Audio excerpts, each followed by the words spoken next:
Imagine a world born from nothingness, where a single entity, shimmering with divine light, willed the universe into existence. Arceus, the original one, shaped reality itself, forging time with Dialga's unyielding grip, space with Palkia's boundless expanse, and even the shadowy distortions of antimatter through Giratina's exile into the fractured void. From this cosmic dawn, our story begins not in the bustling cities or arenas we know today, but in the jagged peaks of what would become Sinnoh, ancient Hisui, where Mount Coronet pierced the heavens like a spear thrust into the heart of creation. This is no ordinary tale of pocket monsters and badge quests. This is the entire history of every Pokémon region, a sprawling epic spanning eons, from the primordial myths etched into stone shrines to the gleaming stadiums of tomorrow.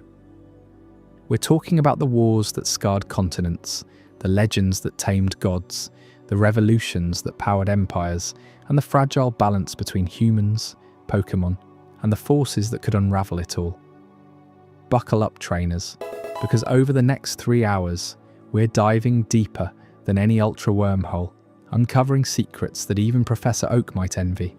Picture it, the earliest whispers of human footsteps on Hisuian soil. Clans of diamond-hard warriors and pearl-pure sages roamed the wilds, building shrines to honor the beasts that walked among them. These weren't just Pokémon, they were emissaries of the divine, revered in temples that still echo with the myths of creation. Over millennia, Hisui evolved, its harsh frontiers softening into the modern Sinnoh we cherish, where Snow Point's eternal blizzards guard relics of that forgotten age. But humanity didn't start in isolation. Across the seas in the cradle of Kanto and Johto, primitive settlements flickered to life, like campfires in the night. Ruins like the Alf Caverns bear witness, unowned glyphs dancing on walls, proof of ancient pacts between people and Pokémon. Languages bridging worlds before words were even invented. Trade paths snaked through forests and over mountains, birthing towns from dust. Saffron spires, goldenrod's markets, all routes tracing back to those humble trails. Kanto rose first as the beacon of structure. Here the world's inaugural Pokémon League took shape, a centralized force drawing challengers from afar. The Indigo Plateau wasn't just a mountaintop arena, it became the pulsing heart of multi-regional unity, where rivalries forged alliances and the champion's throne symbolized order amid chaos. Johto, ever the spiritual counterpoint, wove traditions into its very soil. Ekritak's towering spires mourned the legendary beasts, born from tragedy yet embodying eternal vigilance. Conflict simmered with Kanto, border skirmishes, cultural clashes, but trade and shared governance eventually bound them, like burn tower flames tempering southern island steel. Venturing south to Hoenn, we enter an era of fire and flood. Volcanic fury sculpted its isles, myths of Groudon raising lands, and Kyogre claiming seas locked in primal strife. Rayquaza soared as arbiter, its meteor-forged rebirth echoing in Draconid lore. Guardians of the sky who charted stars long before satellites. As regions carved distinct souls, Johto's shrines humming with ancestral rites, Galar's factories belching steam from industrial seeds, Alola's islands pulsing with Tapu blessings, expansion quickened. City-states sprouted like Oddish in spring, Unova blooming in splendid isolation across vast oceans. Castilia's skyscrapers pierced clouds, commerce fueling a rapid ascent unmatched elsewhere. Yet no history escapes shadow. 3,000 years past, Kalos shattered under the weight of war. AZ, a king broken by loss, forged the ultimate weapon, an infernal machine tapping legendary energies. Its discharge scorched the earth, birthing mega evolution stones from the ashes, remnants of a catastrophe that nearly ended all. Kalos rose phoenix-like, its beauty a veil over buried horrors. Galar's industrial roar followed, macrocosmos monopolizing power plants that lit the world. But ambition invited doom. The darkest day Eternatus's cataclysmic surge twisted reality until Dynamax stadiums harnessed its fury for glory. Alola danced to a different rhythm, island chains cradled by Guardian Tapu, societies shaped by trials over gyms, harmony over conquest. Ether Paradise modernized the dream, probing ultra wormholes into neon-lit unknowns. Frontier lands whispered of peril. Ori's barren wastes exploited shadows in Pokémon labs gone mad. Fiore, Almia, Oblivia thrived under ranger vigilance, quelling small wars with capture-styler bonds. Paldea's great crater yawned as an enigma, Area Zero, where time fractured, birthing paradoxes from ancient pasts and glittering futures. Academies encircled it, scholars chasing terraform dreams amid the ruins. Unification came through leagues, Kanto Johto Hoenn, links strengthening via ferries, flights, and shared battles. Science surged, megastones awakened, Z-power crackled, Dynamax roared, Terrastal refracted crystals, each a key to extra-dimensional truths. Today, regions interconnect like a global Pokédex. Sinnoh's myths fuel Paldea's probes, Galar's tech aids, Alola's stars. Yet tradition clashes with innovation. Distortion world rifts, ultra-space incursions, legendary stirrings. The world hangs in balance, humans and Pokémon co-authors of destiny. Why does this matter? Because every gym badge, every shiny hunt, every champion crowning echoes these roots. That Pikachu on your shoulder? Descended from wild sparks in Hisuian storms. Your Charizard? Heir to Hoenn's primal flames. This journey isn't filler. It's the lore that makes Pokémon eternal. We'll trek through creation's forge, ancient clans, primal coexistences, league births, mythic clashes, wars and revolutions, isolated frontiers, and the now. No stone unturned, no legend untold. Hit play, grab your Pokeballs, and let's rewrite history together. But wait, before we plunge in, smash that like button if you're hyped for Pokémon deep lore. Subscribe for more epic timelines, drop your favourite region myth in comments, and ring the bell. We're just getting started. Chapter 1. The Creation Era. It all begins with Arceus and the dawn of creation. Before there was time, before there was space, there was only chaos, an endless void swirling with potential.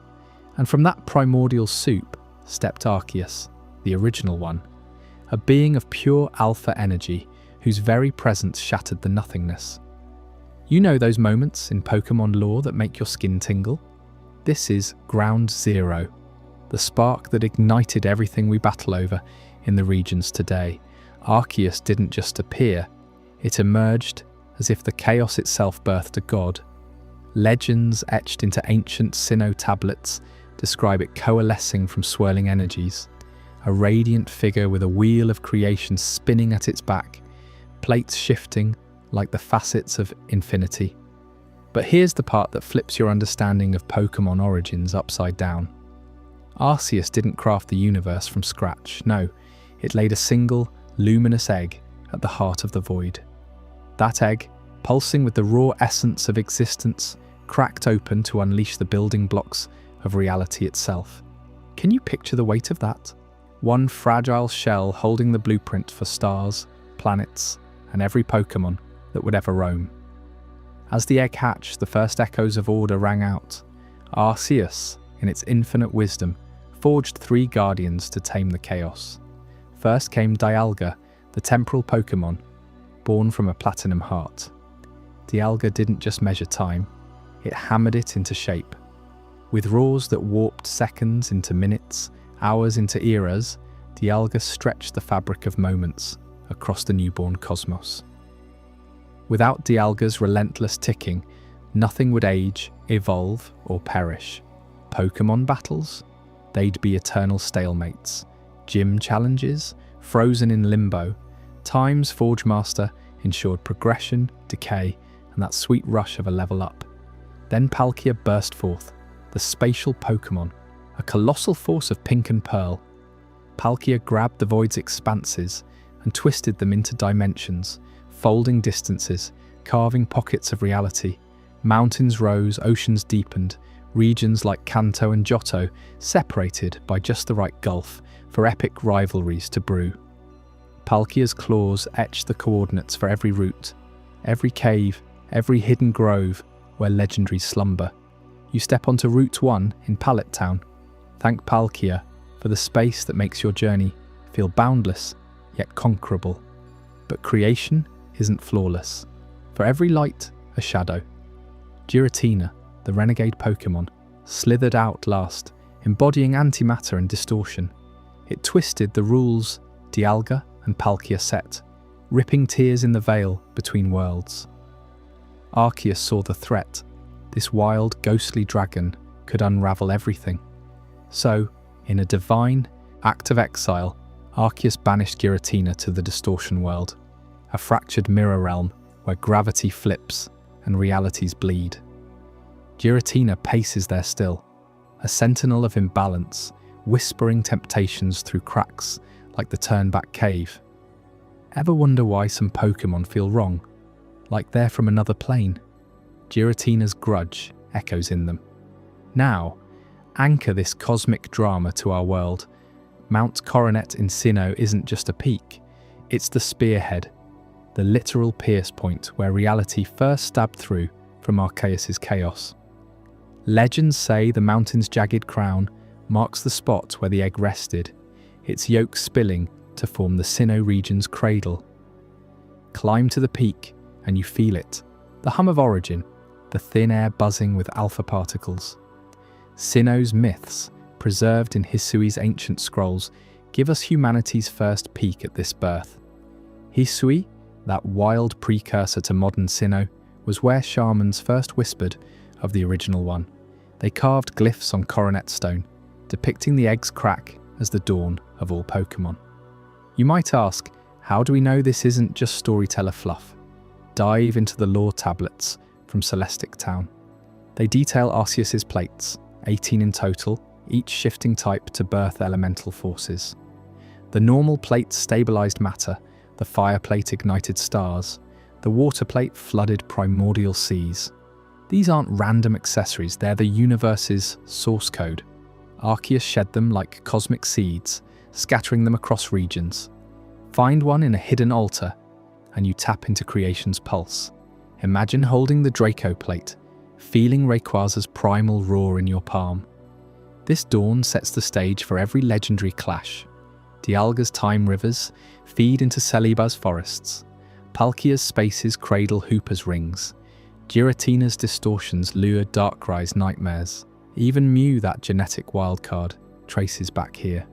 Mewtwo's creators meddled with echoes of Arceus' egg essence.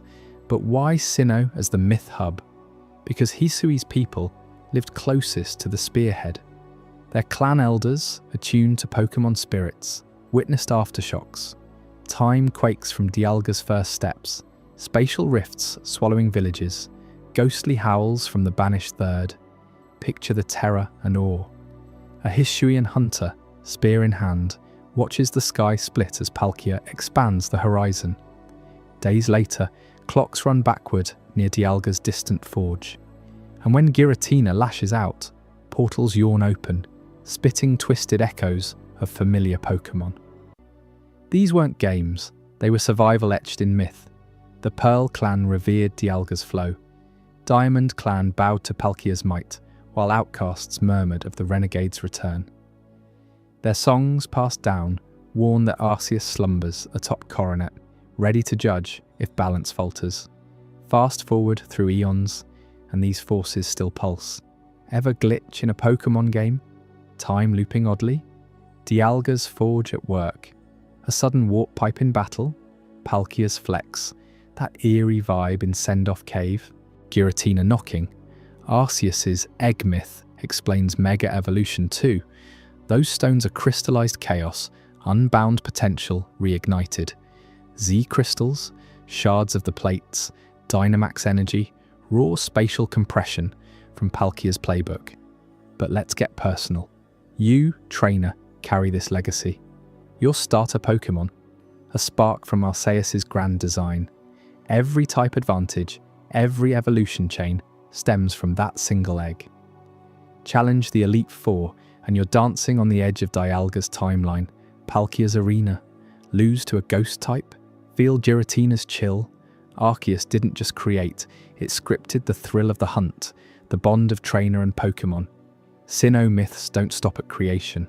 They prophesy returns, Arceus awakening if legends clash unchecked. Remember Lake Trio stirring Dialga and Palkia in Platinum? That's the egg's echo. Chaos threatening rebirth.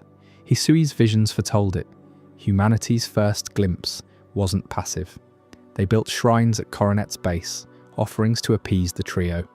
Fail, and the spearhead cracks, spilling distortion worldwide.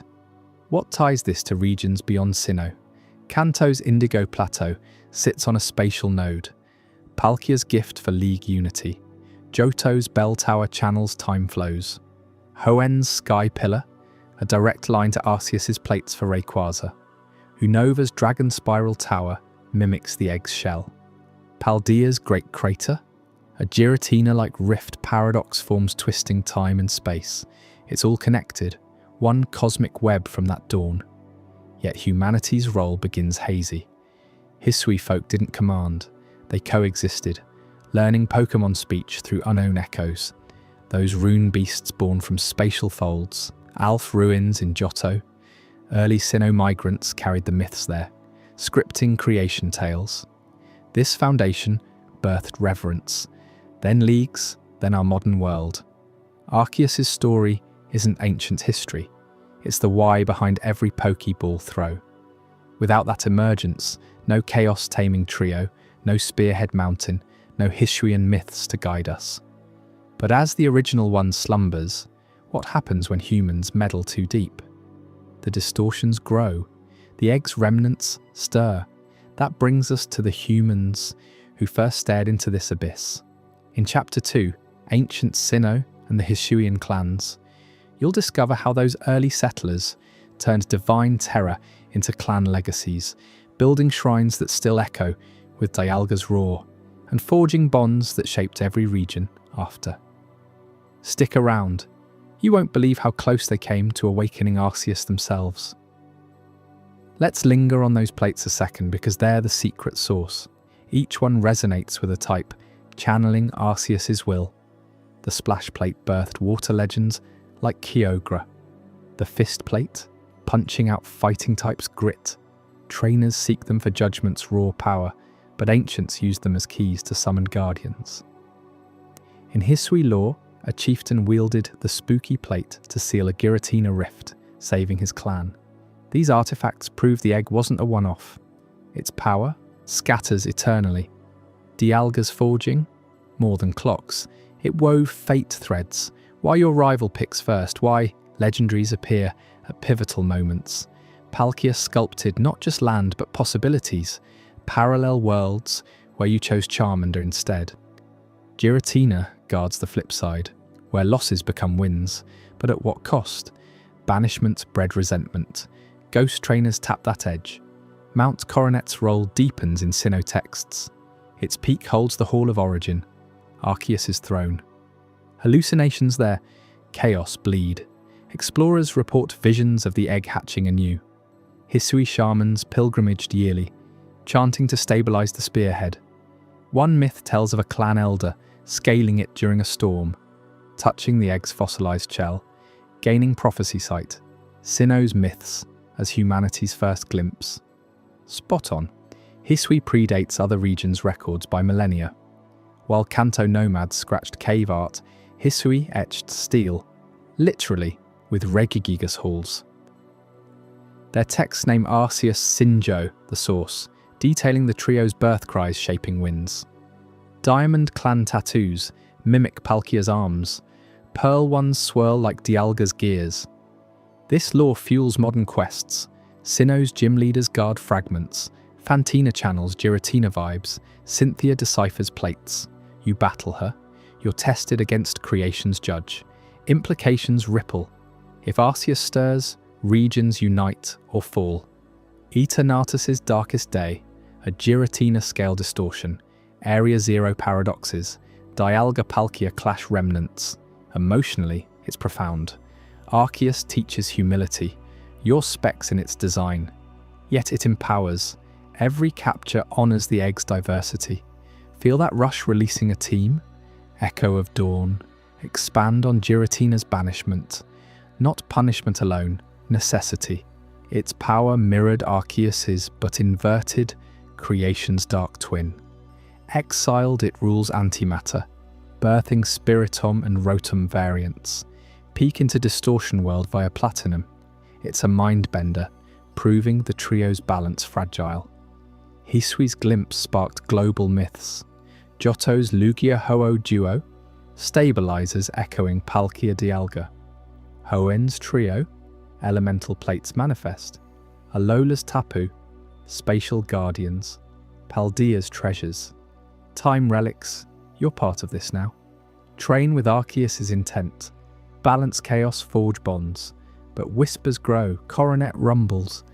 Is the original one watching your league run? As Hisui clans rose from these myths, their stories explode with clan wars, Pokémon pacts, and forbidden rituals that birthed modern Sinnoh. Chapter 2 dives in next, ancient Sinnoh and the Hisuian clans, revealing the Diamond Pearl schism that nearly tore the spearhead apart. You ready for the human side of creation? Ancient Sinnoh and the Hisuian clans. Over 3,000 years ago, the first human footprints scarred the rugged snowfields of Hisui, a wild frontier we now know as Sinnoh. These weren't explorers seeking glory. They were survivors driven from distant lands by famine and endless storms, stumbling into a realm still echoing with the raw power of creation itself. Mount Coronet loomed like a jagged spear, piercing the heavens, its peaks whispering secrets of Arceus's dawn. But you have to wonder, how did these ragged bands turn a savage wilderness into the cradle of civilization? Harsh reality they faced. Towering pines clawed at iron-grey skies.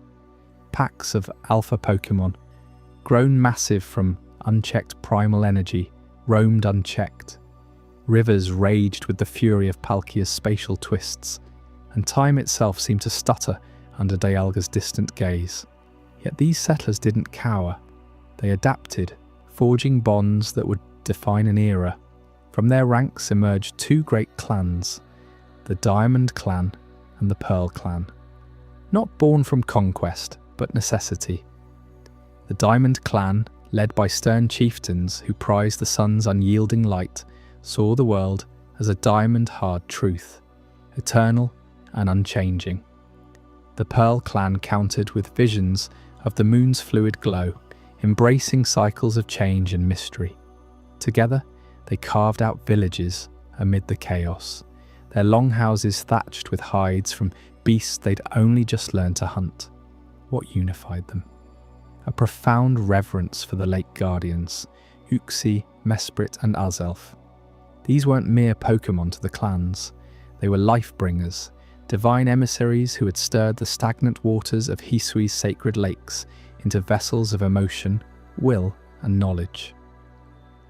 Legend tells of the Diamond Clan's founder, a weary matriarch named Adaman's ancestor, collapsing by Lake Verity's misty shores. As death clawed at her, Mesprit emerged, its pink form shimmering like dawn's first blush. With a single gaze, it ignited her will to live, flooding her veins with unbreakable resolve. Word spread like wildfire. The Pearl Clan claimed Uxie at Lake Acuity, granting wisdom to navigate the blizzards, while Azelf at Lake Valor fueled the courage to stand against alphas. You can almost hear their chants echoing through the valleys. Guardians of the lakes, breathers of life, shield us from the void. Temples rose in their honour, simple at first, circles of rune-carved stones, but they became beacons, drawing pilgrims who offered berries, woven talismans, and songs to appease the spirits. But reverence alone couldn't tame Hisui. That's where the shrines came in, dotting the land like stars on a midnight canvas. Every ridge, every glade held one. These weren't grand cathedrals of stone. They were living conduits, woven from vines and etched with glyphs that pulsed with Pokémon essence. Clan shamans, painted in ochre and ash, performed rituals at dawn and dusk, channeling the spirits of wild Pokémon for protection. Imagine a diamond warrior, spear in hand, kneeling before a shrine to Hisui and Zoroark. Through incantations lost to time, they'd invoke its illusory might, summoning phantom packs to ward off invaders, or a pearl healer at a streamside altar, beseeching Lilligant to weave pollen shields against poison winds. These shrines weren't decorations, they were the clan's lifeline, harnessing the ethereal energies of Pokémon to shield crops from frost, heal the wounded, and even calm rampaging Electrites before they scorched a village. One tale survives in fragmented scrolls. During the Great Frost of the Third Migration Wave, a shrine to Abamus now channeled blizzards into protective domes, saving hundreds as temperatures plummeted to bone-shattering lows. You feel that desperation, don't you? The clans teetered on extinction's edge. Yet through these sacred sites, they turned Pokémon power into their greatest ally. Enforcing this fragile order fell to the noble Pokémon. Majestic lords warped by the frenzied noble energies swirling in Hisui's air. Cleavor, the mantis blade master of the Canyon realms, stood tallest among them.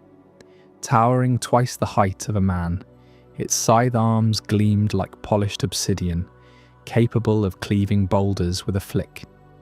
The Diamond clan revered it as Warden of the Heights, tasked with upholding laws against theft and betrayal.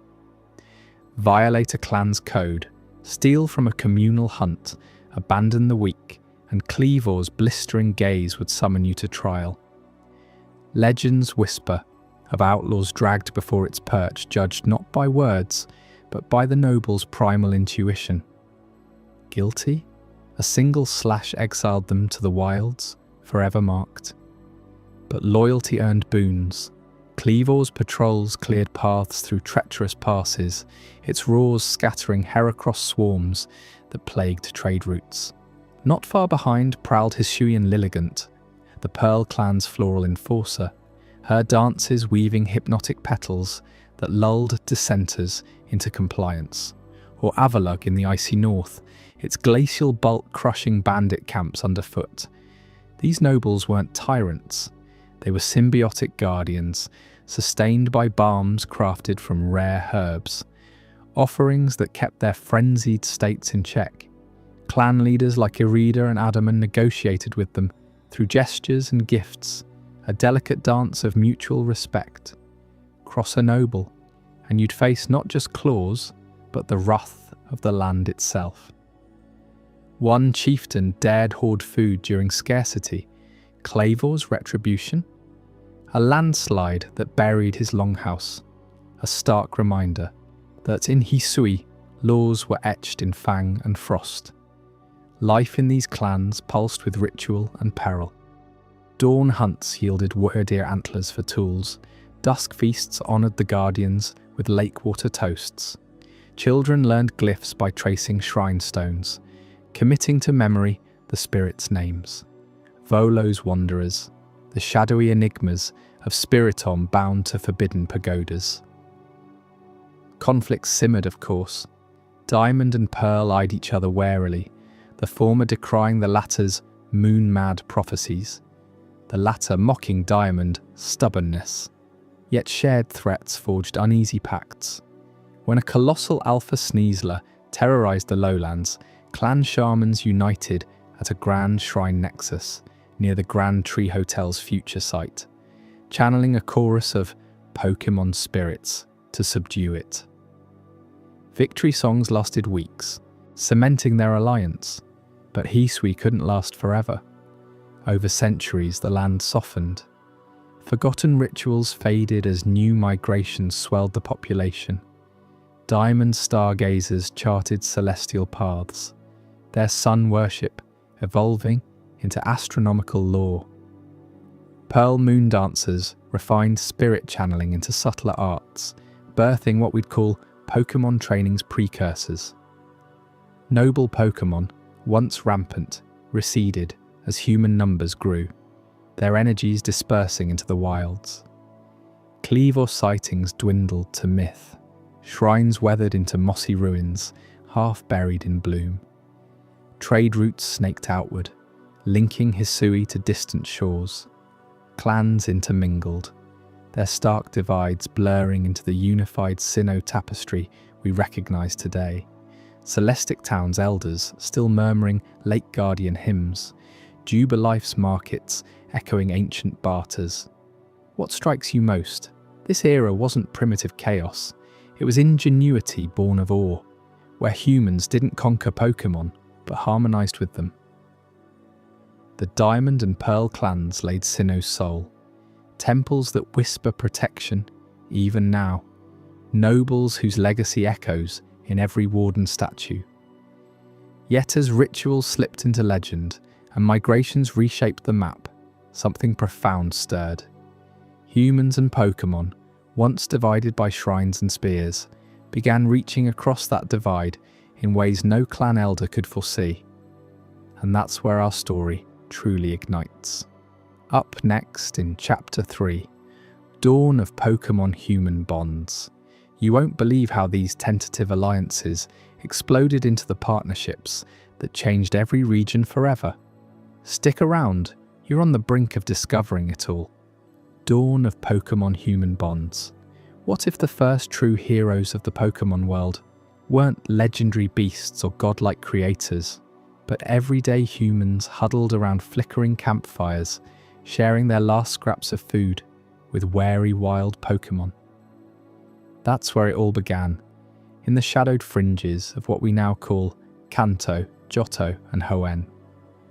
Long after the primal forces of creation settled and the ancient clans of Sinnoh faded into myth, small bands of nomadic humans ventured out, driven by hunger, curiosity, and the raw need to survive. These weren't grand cities or organised societies yet, just scattered primitive camps dotting rugged landscapes, where the line between predator and partner first blurred. In your mind, you're trekking through the misty lowlands of early Kanto, where dense forests met jagged coastal cliffs. Here, the first camp sprang up near freshwater streams, teeming with Magikarp and the occasional lazy slowpoke. Humans clad in animal hides and sharpened stone tools weren't conquerors. They were survivors, scavenging berries and roots while fending off territorial Pidgey flocks or sneaky Rattata raids. But necessity breeds unlikely friendships. You'd see a weary traveller tossing a handful of oran berries to a starving Growlithe pup, its flames dimmed by exhaustion. At first, the Pokémon scattered, eyes wide with suspicion. Yet night after night, those same flames returned, warmer, closer, until the Growlithe curled up by the fire, growling warnings at approaching Zubats. These weren't captures, not yet. They were alliances born of mutual desperation. Over in Johto's rolling hills and fog-shrouded valleys, the camps took on a different rhythm. The land was wilder, laced with hidden springs where Psyduck wandered in dazed herds. Early settlers built lean-tos from woven vines and hollowed logs, their fires stoked with dry whirlipede shells for extra crackle. Here, bonds formed around protection. You'd hear tales passed down orally of humans mimicking the calls of hoothoots to ward off nocturnal threats, or sharing smoked meats with loyal Growlies that patrolled the perimeter. One camp, nestled near what would become Violet City, became legendary in whispers. A group of foragers who nursed an injured Cubonum back to health after a rock slide. The little Pokémon, helmet cracked and spirit broken, it stayed. It drummed its bone club in rhythm with their chants, alerting them to Ursaring ambushes. Words spread among the nomads, you know. Find the lonely ones, the hurt ones, they remember kindness. Hoenn's camps were the most precarious, carved into volcanic slopes and mangrove swamps, where the earth itself seemed alive and angry. Steam vents hissed warnings, and camerupt herds stampeded through ash-choked plains. Humans adapted by digging pit shelters lined with relicanth scales for waterproofing, their evenings filled with the rhythmic pounding of hammers shaping obsidian tools. Alliances here were forged in fire, literally. A machop drawn by the scent of roasted kombe honey might join a crew hauling lava rocks, its super strength turning impossible tasks into routine. Or picture a wingull flock, once dive bombing for fish, now circling overhead as scouts for incoming Sharpedo schools. These Pokémon weren't tamed by Pokéballs, those hadn't been dreamed up yet. They chose to stay because in those camps, survival meant sharing the load. But you have to wonder, how did these fragile partnerships evolve into something deeper, something almost mystical? Enter the ruins of Alf, tucked away in Johto's enigmatic wilds, a cluster of stone chambers that whisper secrets from an age when humans first glimpsed the Pokémon mind. These ruins weren't built by chance. They were deliberate monuments, etched with symbols that danced like living letters.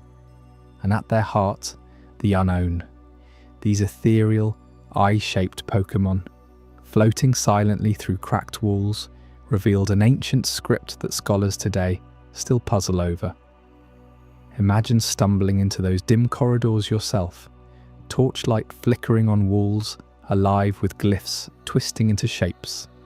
A question mark for curiosity, a spiral for eternity, interlocking forms spelling out messages no ordinary human could voice. What makes the unknown script so revolutionary? It's not just writing, it's a bridge. Etched millennia ago by those same primitive campers, the symbols hint at telepathic communications, direct mind-to-mind links between human and Pokémon. One inscription, partially translated, depicts a human handprint intertwined with a Pokémon claw, surrounded by unknown forms pulsing with psychic energy. Did a Pikachu beam thoughts of thunder into a shaman's dreams? Could a Chikorita share visions of blooming meadows to guide lost travelers? The ruins suggest yes. Excavations have uncovered charcoal sketches nearby, showing humans in trance-like states, eyes glowing faintly, surrounded by hovering unknown. These weren't random scribbles, they were records of first contact on a psychic level. You can feel the awe, can't you? Primitive people, sitting cross-legged amid the stones, minds open, receiving flashes from Pokémon psyches. Warnings of floods, maps of hidden caves rich with evolutionary stones. It changed everything, turning guesswork into genuine understanding. These bonds weren't tested in peace though. Nature threw its worst at them. Disasters that could wipe out a camp in hours. Volcanic eruptions in Hoenn buried settlements under glowing rivers of magma, forcing humans and Pokémon to flee together. Mudkips channeling water bursts to cool paths, while Tylo scouts pierced smoke clouds for safe routes. In Kanto's typhoon seasons, gales uprooted trees and flooded dens, where Squirtles formed living barriers, their shells interlocking against crashing waves, humans bracing alongside them, with ropes woven from vine-whipped tendrils. Johto faced blizzards that turned valleys into white voids, swinub herds burrowing tunnels for escape, while humans shoveled snow with sandshrew claws.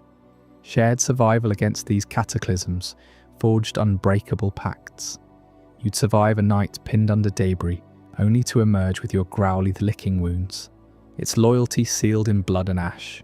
Stories abound of entire camps, saved by a single Vulpix melting, ice blockades, or a Geodude rolling boulders aside during landslides. These weren't transactions, they were oaths. Pokémon that once fled now stood shoulder to shoulder, their instincts aligned with human grit. And from these trials, evidence of early taming rituals began to spread like wildfire across the regions. Rituals started simple, you see.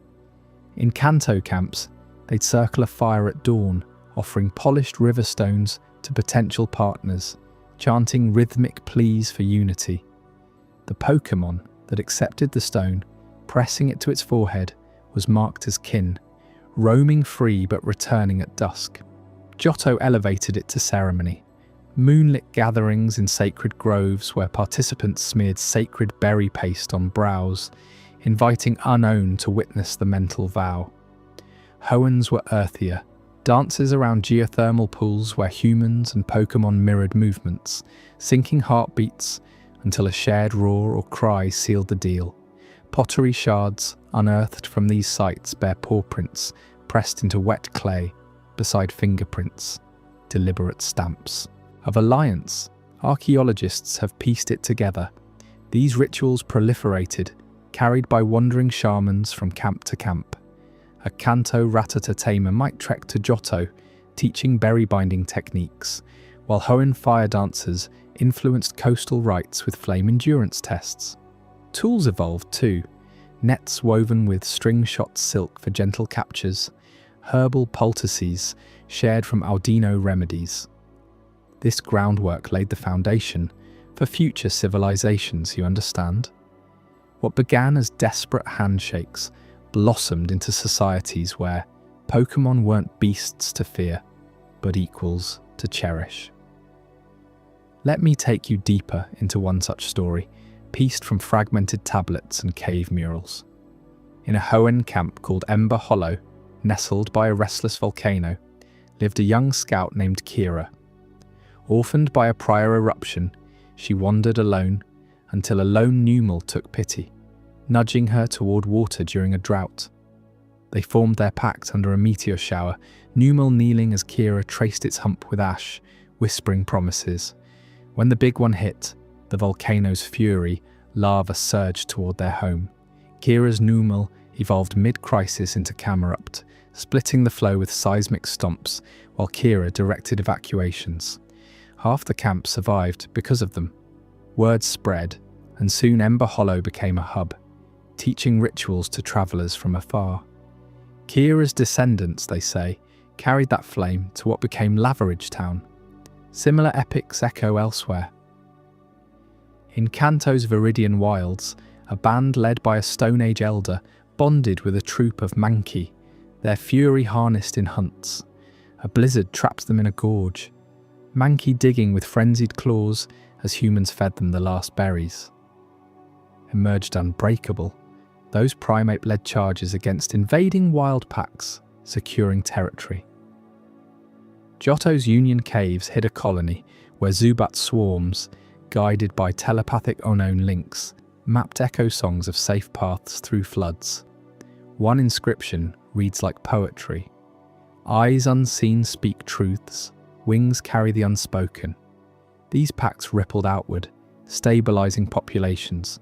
Camps grew into villages, rituals codified into traditions. Pokémon roles emerged.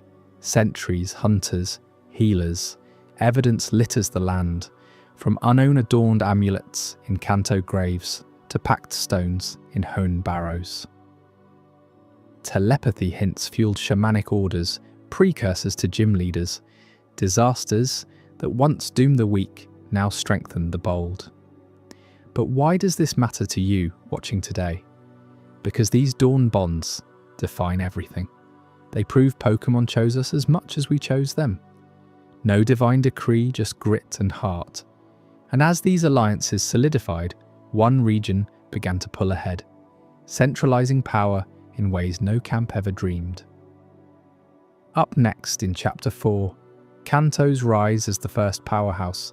Discover how those scattered fires ignited into the world's first League empire, trade routes that reshaped maps, and secrets that made Indigo Plateau the heart of it all. You won't want to miss how it sparked the Pokémon world we know. Kanto's rise as the first powerhouse Kanto didn't just appear on the map, it forged itself into the world's first true powerhouse through sheer grit and unbreakable bonds between trainers and Pokémon. While scattered settlements dotted the landscapes of early Kanto, Johto, and Hoenn, something monumental was brewing right here, in the verdant heart of Kanto. You see, As humans and Pokémon learned to coexist beyond mere survival, one region stepped up to create order from chaos, turning raw potential into a structured empire of strength and strategy. Moment, if you can hear it in your mind, the clash of Pokémon cries echoing through misty valleys.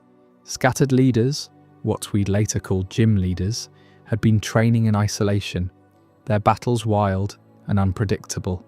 One Pidgeot might soar unchallenged one day, only to face a brutal upset from a rogue Onix the next. No rules, no standards, just pure instinct. But then, a visionary arose.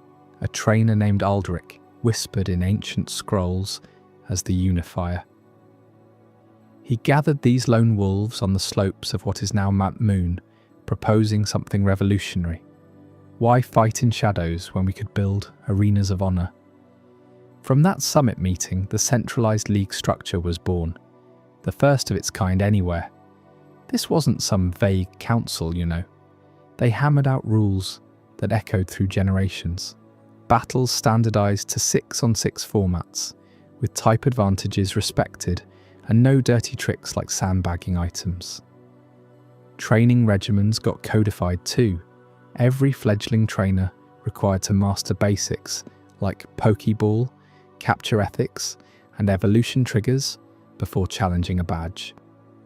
Gyms sprang up like beacons, each in a town purpose-built around its leader's specialty. Pewter's Brock lineage started there, chiseling rock types into symbols of endurance. Cerulean's waters birthed Misty's line, teaching fluidity in every wave. You can almost feel the shift, can't you? Trainers no longer wandered aimlessly. They followed a path of progression, earning badges that proved their mettle.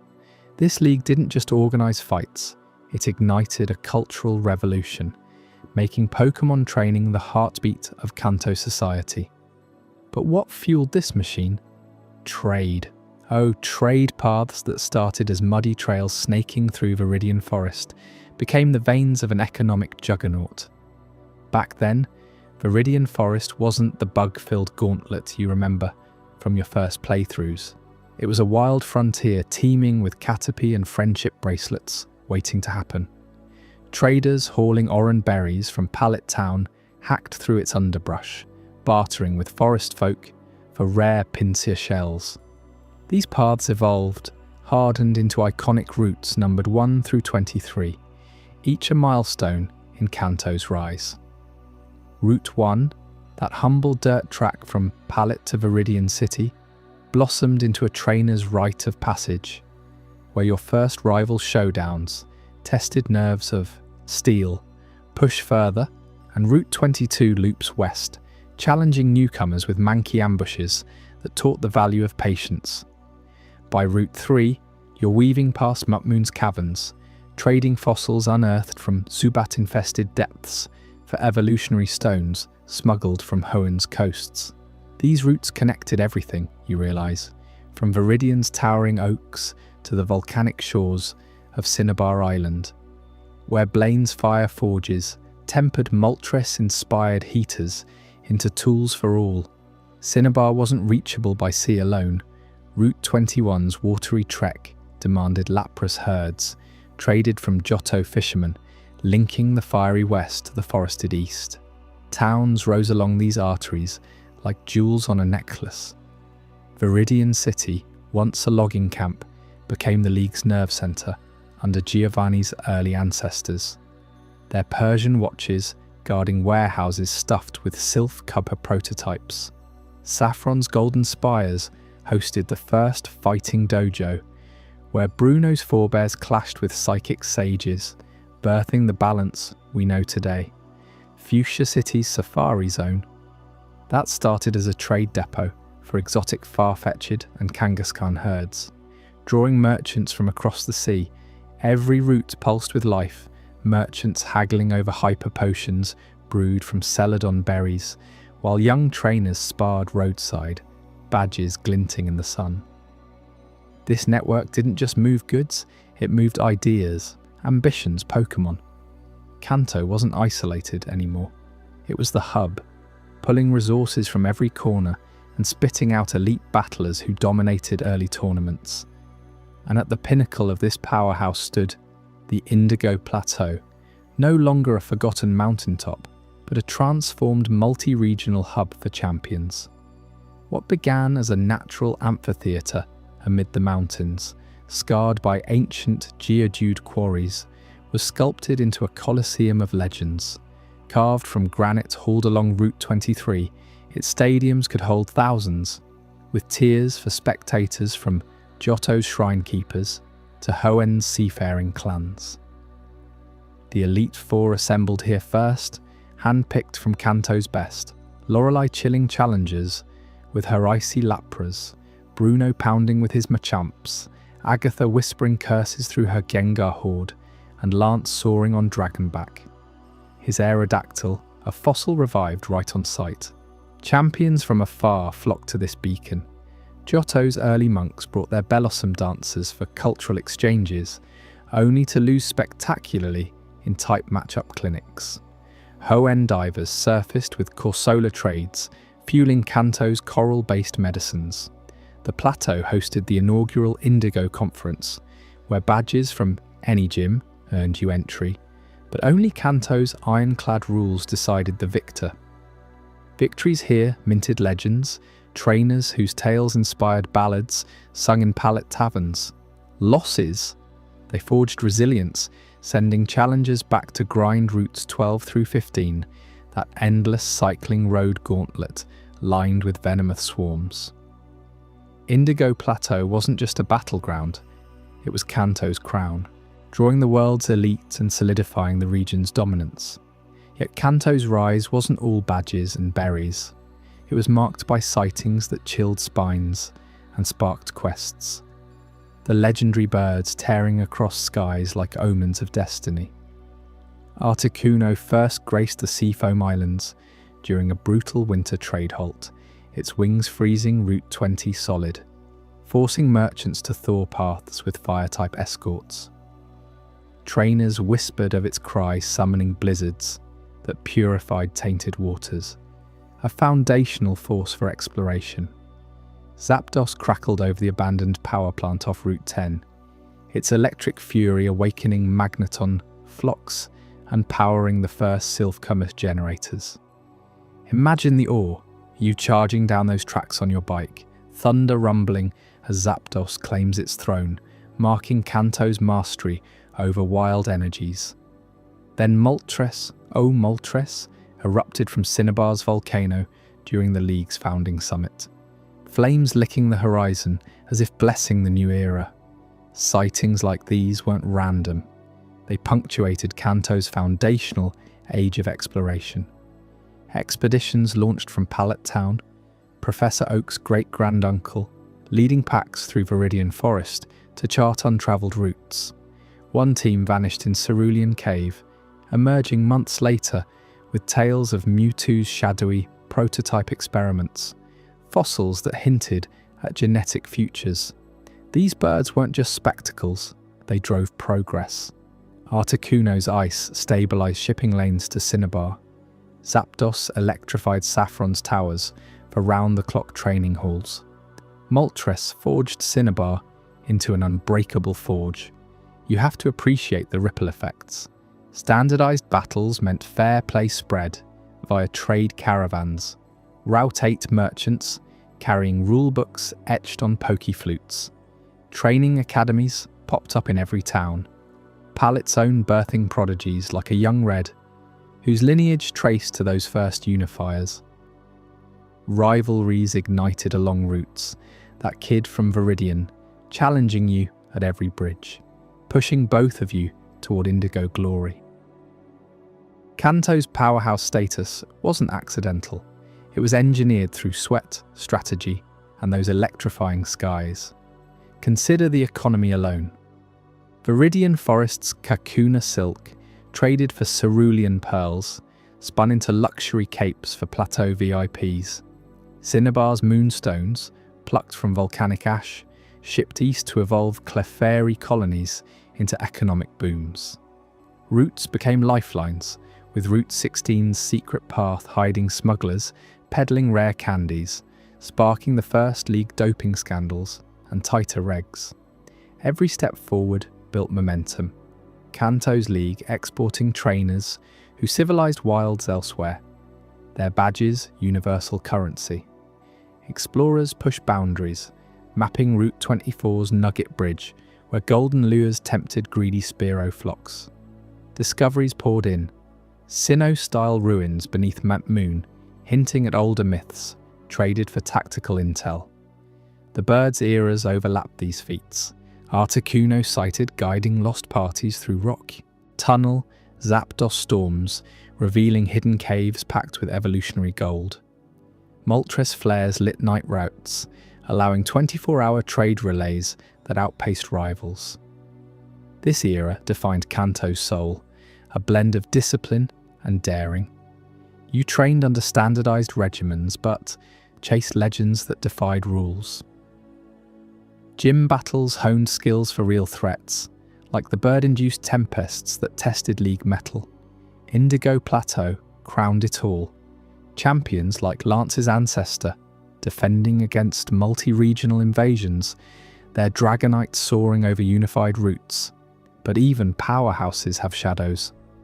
Early league enforcers clashed with forest guardians, Viridian poachers nearly sparking civil war until trade pacts healed rifts. Still, Kanto endured, its roots humming, its skies alive with possibility. As Kanto solidified its throne, tensions simmered across the border in Johto's sacred traditions and Kanto clashes, where ancient shrines clashed with league ambitions in ways that could shatter everything we've built. What explosive conflicts forged their uneasy alliance? Stick around, because you won't believe the beasts and battles that defined it. Johto's sacred traditions and Kanto clashes. Deep in the heart of Johto, where mist-shrouded mountains cradle forgotten secrets, Ecruteak City rose as a beacon of spiritual power long before any league banner flew. You see, while Kanto was busy forging its first centralized structures around the Indigo Plateau, Johto's people turned inward, building a culture around shrines that whispered to the divine. But what happens when fire consumes the sacred? That's where our story ignites. Moment, not with your eyes, but feel the crackle in the air. Centuries ago, a catastrophic blaze tore through Ecruteak's towering burned tower, one of twin spires dedicated to the rainbow-winged Ho-Oh. The flames weren't just destructive, they were born from human folly, a monk's careless lantern sparking dry timbers during a ritual. The inferno raged unchecked, devouring the wooden behemoth and trapping 3 prized guardian Pokémon inside. Entei, Raikou and Suicune, the legendary beasts, perished in the blaze. Or so everyone thought. But death wasn't their end. Ho-Oh, witnessing the tragedy from the heavens, wept tears of resurrection. With a surge of rainbow light, it revived them, transforming grief into fury. These beasts burst forth, flames licking their fur, lightning crackling from a Raikou's mane, gales howling around Suicune's crystalline form. They roamed Johto as eternal wanderers, symbols of life's defiant spark amid ruin. You can still visit the charred ruins today, where trainers swear they feel a spectral heat rising from the stones. Isn't it wild how one fire reshaped a region's soul? That event didn't just birth legends, it deepened Johto's obsession with balance. Every shrine from Belkheim Trail to the Tin Tower's successor became a testament to Ho-Oh and its shadowy counterpart, Lugia. Ho-Oh reigns as the guardian of gladness, its feathers said to purify the land, while Lugia dives through the Whirl Islands as the protector of the seas, enforcing harmony between earth and ocean. These aren't distant gods, they're woven into daily life. Villagers offer rice balls at roadside altars, chanting for Lugia's tempests to spare their fishing boats. Priests in flowing robes perform the kimono dance, mimicking the beast's grace to invoke protection. You might ask, why such reverence? Because Johto's people learned early. Ignore the balance and legends turn vengeful. Ho-Oh abandoned the burned tower after the fire, only returning when purity was restored. Lugia's roars still echo during storms, a reminder that nature demands respect. These shrines aren't relics, they're living contracts with the divine, pulsing with incense and whispered prayers that have echoed for millennia. But Johto's sacred world didn't exist in isolation. To the east, Kanto's expansionist fires loomed large. Border skirmishes erupted as Kanto traders pushed into Johto's fertile valleys, clashing over routes that snaked through Ilex Forest and past the cliffs of Route 27. Kanto saw opportunity in Johto's mystical herbs and rare berries, grown in shrine-tended groves. Johto viewed them as desecrators, trampling sacred ground for profit. Battles flared, small at first with Pokémon like Growlithe herds stampeding merchant caravans, then escalating to full war parties. Imagine Onyx summoned to block passes, or Kanto's Pidgeot scouts dive-bombing Johto monks. Blood soaked the Violet City outskirts, where bell tower chimes rang out warnings. How long could this last? You won't believe the twist that ended it. Trade, of all things, became the unlikely saviour. A visionary leader from Goldenrod City, weary of endless raids, proposed the Silk Road Accords. Envoys met under truce flags at the Pokémon League's nascent Indigo Plateau, swapping Johto's spiritual artifacts for Kanto's forged tools and League training methods. Silk scarves dyed with Ho-Oh's feather hues fetched Machoke-forged plows. Suddenly, enemies became partners. This alliance birthed unified rule under a shared Indigo League banner, where Johto's gym leaders like Morty of Ecruteak brought ghost-type wisdom to Kanto's fire and thunder brawls. Borders blurred, routes like 26 and 27 turned into thriving trade veins. Blackthorn City's dragon tamers even allied with Kanto's Elite Four precursors, sharing egg-hatching rites. By the time New Barktown sprouted as a starter haven, Johto and Kanto were inseparable twins, one heart of industry, the other of spirit. Feel that shift? From clash to kinship, proving even legends bow to clever diplomacy. Yet Johto never fully surrendered its heritage. Ancient dances and festivals keep the flames alive, preserving what modern leagues can't touch. Take the Belkheim Festival in Ecruteak, held under full moons. Kimono girls swirl in silken robes, their sloking flutes summoning illusory beasts that dance across the square. Spectators toss moo milk offerings, believing it calls Entei's warmth to bless the harvest. Or the Lugia dive in Whirl Islands. Divers clad in shellbell amulets plunge into foaming depths, emerging with pearls said to hold the Sea Guardian's whispers. These aren't tourist traps, they're threads connecting past to present. In Azalea Town, the Slowpoke tail harvest mimics Raiku's electric charge, with tails sparking as they're cut. Harmless, symbolic, but electric with tradition. You can join the Hearthome dance in Olivine, feet pounding rhythms that echo Suicune's gale, purifying the lighthouse beam for sailors. Deeper still, these rituals guard against imbalance. Folklore tells of a time post-burned tower when unchecked greed drew Shadow Lugia from the deep, whipping tsunamis that flooded Kianwood. Only a unified dance of Johto's shrine maidens, channeling Ho-Oh's light, drove it back. Today, festivals like the Rainbow Celebration atop Tin Tower draw pilgrims from across regions. Fireworks mimic the beast's rebirth, while storytellers recount how Suicune purified the poisoned Lake of Rage, turning toxic sludge to crystal waters. Ever wonder why Johto trainers bond so fiercely with their Pokémon? It's this heritage. Pokémon aren't tools, they're kin, awakened by the same sacred fires. Let's dive into the shrines themselves, because they're the beating heart. The bell tower, rebuilt thrice over, houses Ho-Oh's perch, its golden spire catching dawn's first light to signal rebirth.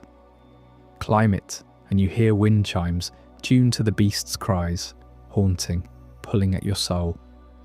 Down south, the sea foam isles hide Lugia's cavern, where silver scales flake into the tide, granting wishes to pure hearts. Johto's culture demands pilgrimage, from kids in Violet City learning Hoppip prayers to elders in Mahogany meditating on balance. This isn't blind faith, it's survival. When Kanto's industrial smoke once drifted west, choking shrine flames, festivals adapted, adding Voltorb sparks to mimic Raikou, ensuring legends endured. Those Kanto clashes left scars, but also gifts. Unified rule meant shared guardians. Indigo League champions now invoke both regions' legends. Faulkner's Pidgeot patrols echo Kanto's skies, while Jasmine's steel holds Johto's resolve. Trade alliances flooded markets with Cantonian tech, Pokegear mapping shrine paths, Apricorn Pokeballs etched with Lugia runes. Yet tensions simmered beneath. Remember Team Rocket's Enchanium schemes? They exploited old border grudges, smuggling across old skirmish lines. Only Johto's spiritual core, mortals channeling Ho-Oh's purity, foiled them. Price of Mahogany, with his ice mirroring Lugia's calm, froze their plots solid. Festivals amplify this legacy. The Ecrutake Fire Dance reenacts the tower blaze, dancers in flame-proof garb summoning will-o-wisps that form beast silhouettes. Crowds gasp as Entei charges through hoops, heat waves palpable. It's Goldenrod, the balance market trades shrine relics for league badges, symbolizing harmony. Kids chase Raikou-masked Jolteon, learning speed and grace. These events aren't annual, they're woven yearly, like the Suicune sprint across Route 36, where runners mimic the Aurora Pokémon, cleansing Sudowoodo blockades with ritual water. You feel the pull, don't you? Johto teaches that traditions aren't chains, they're wings. Amid Kanto's clashes, they forged resilience. Shrine keepers pass lore orally. How Ho-Oh chose the pure-hearted Suicune as its envoy, roaming to heal lands scarred by war. Raikou electrifies forgotten paths. Entei warms frozen hearts. Lugia binds it with oceanic might. This balance resolved border woes, birthing a league where Johto's mystics temper Kanto's might. But as Johto harmonized east and west, another region's fury was stirring far south. Up next, Chapter 6, Hoenn's volcanic birth and primal myths. What cataclysmic forces shaped a land of endless sea battles and sky saviors? You have to hear how Groudon and Kyogre nearly tore the world apart. Stick around, because the ground shakes just thinking about it. Wait, we're not done yet. Let's linger on those dances a bit more, because they hold secrets that could change how you see every Pokémon battle. In Blackthorn, the Dragon Spiral dance invokes Lugia's kin. Rayquaza precursors swirling in aerial ballets that predict weather shifts. Drummers beat rhythms, syncing with Claire's Dragonair pulses, drawing tourists and trainers alike. One legend claims a dancer once summoned a real Dragonite during a Kanto raid, scattering invaders. Festivals like these preserved Johto when unification threatened dilution, insisting on sacred pauses amid league frenzy. Shrines evolved too. Post-alliance, hybrid altars appeared. Ho-Oh bells beside Kanto's Viridian stones. Morty's gym in Ecrutake fuses ghost rites with trade tales. Haunter phasing through merchant illusions. You train there, and ghosts whisper of old borders urging balance. Olivine's Ampharos lighthouse, lit by eternal flame, honours both Ho-Oh's light and Lugia's depths. Beams piercing storms birthed from alliance pacts. Conflict's resolution sparked innovation. Trade routes birthed the magnet train dream, linking Goldenrod to Saffron. Spirits riding steel, Unified rules standardized challenges. Johto's 8 gyms now feed Indigo's elite. Faulkner testing wins honed on Kanto fronts. Yet festivals remind, power without spirit crumbles like the burned tower. Entei's rebirth tale inspires forges in Tianwood. Blacksmiths hammer under fire dances, crafting HM-infused blades. Raikou legends power new Bark labs, early profs like Elm studying electric rebirth. Suicune's purity blesses Ilex shrines, Celebi portals flickering during festivals. Johto's heritage thrives in subtlety. Route 38's Moo Farm festivals, milk blessings from resolved grudges, Kanto seeds growing Johto grass.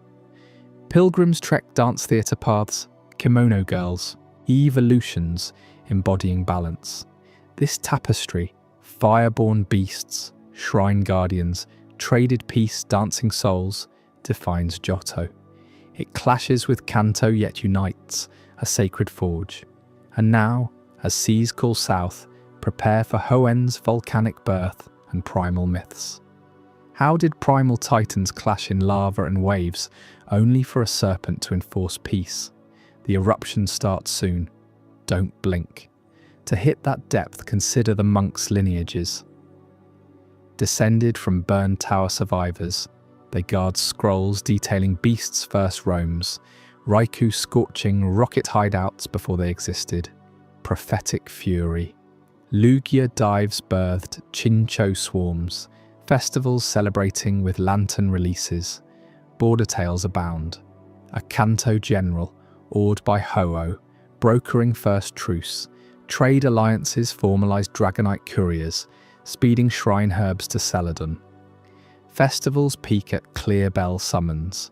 Rare Ho-Oh sightings post-dance. Feathers gifting eternal youth illusions. Johto endures, balanced, sacred, unbreakable. Hoenn's volcanic birth and primal myths. Beneath Hoenn's sun-baked shores and jagged peaks lies a region forged in apocalypse. Volcanic chains thrust from the sea like the spines of some colossal beast, while coral reefs guard abyssal trenches that could swallow fleets whole. This isn't a land of quiet genesis, you see. Hoenn was born screaming from the earth's molten heart, hammered into shape by 2 primal gods locked in unending war. Picture the dawn of this chaos. Deep within the planet's fiery core slumbered Groudon, the continent maker, a behemoth of sun-scorched hide and unquenchable magma veins. It stirred first muscles like tectonic plates heaving upward, splitting oceans and birthing islands from liquid rock. Lava rivers carved valleys that would one day cradle human villages, but Groudon didn't create alone. From the primordial depths rose Kyogre, the sea basin basher, its scales a cascade of sapphire fury, fins whipping tempests that drowned new landmasses in salty oblivion. These weren't mere beasts, they were forces of nature personified, each embodying Hoenn's dual soul, land against sea, in a rivalry as old as the crust itself. Their clashes defined the region you know today. Groudon would erupt from volcanic vents, stomping fissures that spewed ash clouds, blotting the sky, raising mountain ranges in hours what geology takes eons to mimic. You'd feel the ground quake underfoot, hear the roar of splitting earth as continents expanded, fertile soil spilling from wounds in the planet. But Kyogre countered savagely, summoning hypertides that eroded coastlines, flooding lowlands into vast inland seas, carving bays like Sotopolis, where water now laps at ancient craters. One cataclysmic bout, legends whisper, uplifted what we'd call Route 120, turning swampy mire into elevated plateaus dotted with mirage towers, while Kyogre's retaliation submerged half of Dewford Island, leaving only its lighthouse defiant against the waves. You have to wonder, how did anything survive this? Villages of early settlers huddled in sea caves, praying as skies darkened with Groudon's solar flares, igniting forests into infernos. Fisherfolk, on primitive rafts, watched their world reshape mid-voyage, currents reversing as Kyogre's primal pulse amplified every storm. These battles weren't random. They pulsed with rhythm, a cosmic tug-of-war sculpting Hoenn's unique geography, where every lava tube and atoll tells a scar story. Meteor Falls. Born when Groudon hurled boulders skyward, only for Kyogre's waterspouts to hurl them back as shooting stars.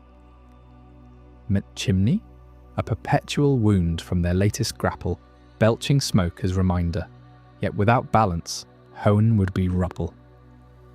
Enter Rayquaza, the sky-high dragon, perched eternally in the ozone veil high above, guardian of the fragile equilibrium.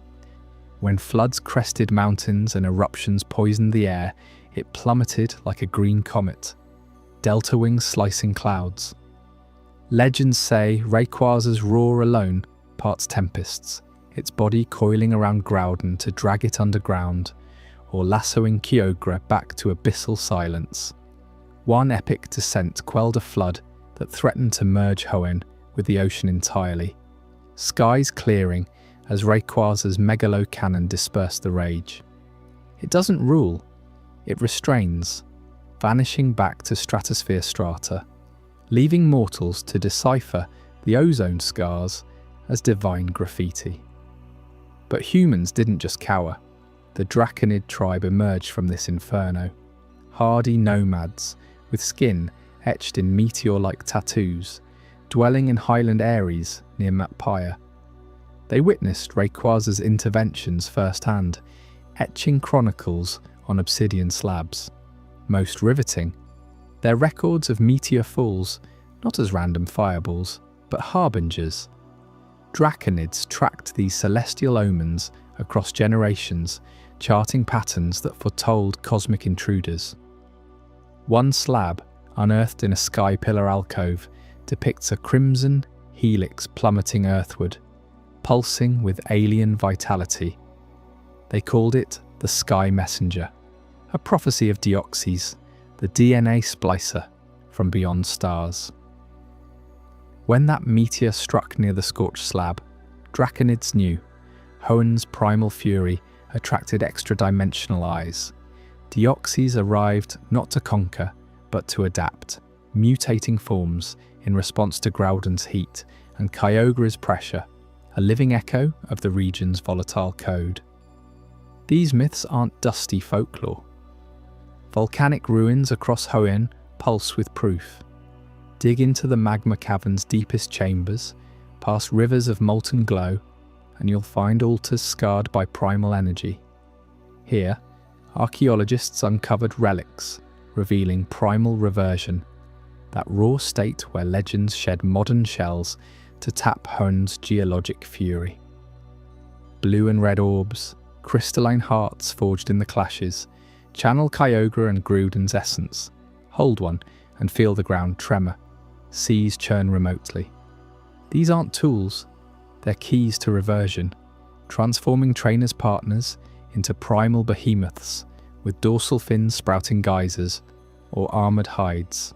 Cracking lava, tied directly to Hoenn's birth pangs, these stones hum in volcanic proximity, amplifying eruptions or calming quakes. Consider Terror Cave, sealed until recent upheavals. Its walls, veined with primal ore, depict murals of the trio's dance. Groudon expanding, Kyogre contracting, Rayquaza arbitrating. Inscriptions warn of reddened skies and drowned peaks, when balance tips, mirroring events like the Great Eruption that birthed Lava Ridge Town from ash fields. Primal reversion isn't myth evolution, it's geologic memory reactivation. A swampert reverting channels. Kyogre's basin-crushing might, fins generating pressure waves that mimic ancient floods. Camerupt taps Groudon's continental thrust, humps erupting with solar intensity. Even Rayquaza's megaform, achieved in ozone solitude, embodies the mediator's wrath. Dragon ascents shattering sound barriers. You might ask, why does this matter now? Because Hoenn's myths explain its instability. Earthquakes rattle Rustborough without warning, tsunamis lap Slateport's piers, echoes of unresolved rivalry. Teams Magma and Aqua, modern zealots, sought to reignite it with orbs stolen from shrines, nearly dooming the region anew. Devon Corporation's submersibles probe seafloor scars, finding Kyogre's tooth fossils amid coral graveyards.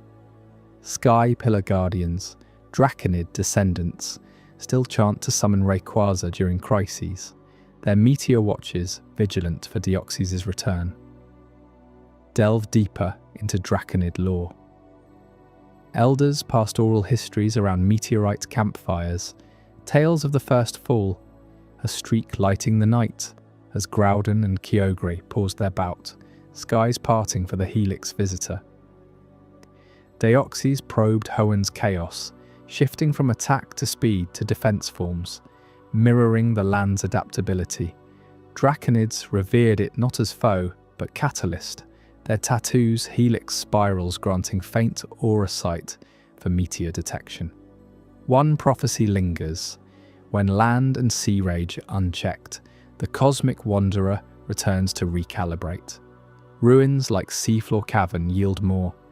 Divers brave crushing depths to find primal murals glowing under bioluminescent squid, showing Kyogre's awakening amid hydrothermal vents. Adjacent chambers hold Groudon's claw marks gouged into granite, veins still warm. These sites activated during the Delta episode, when Deoxys' re-entry triggered reversion cascades, proving myths as encoded science.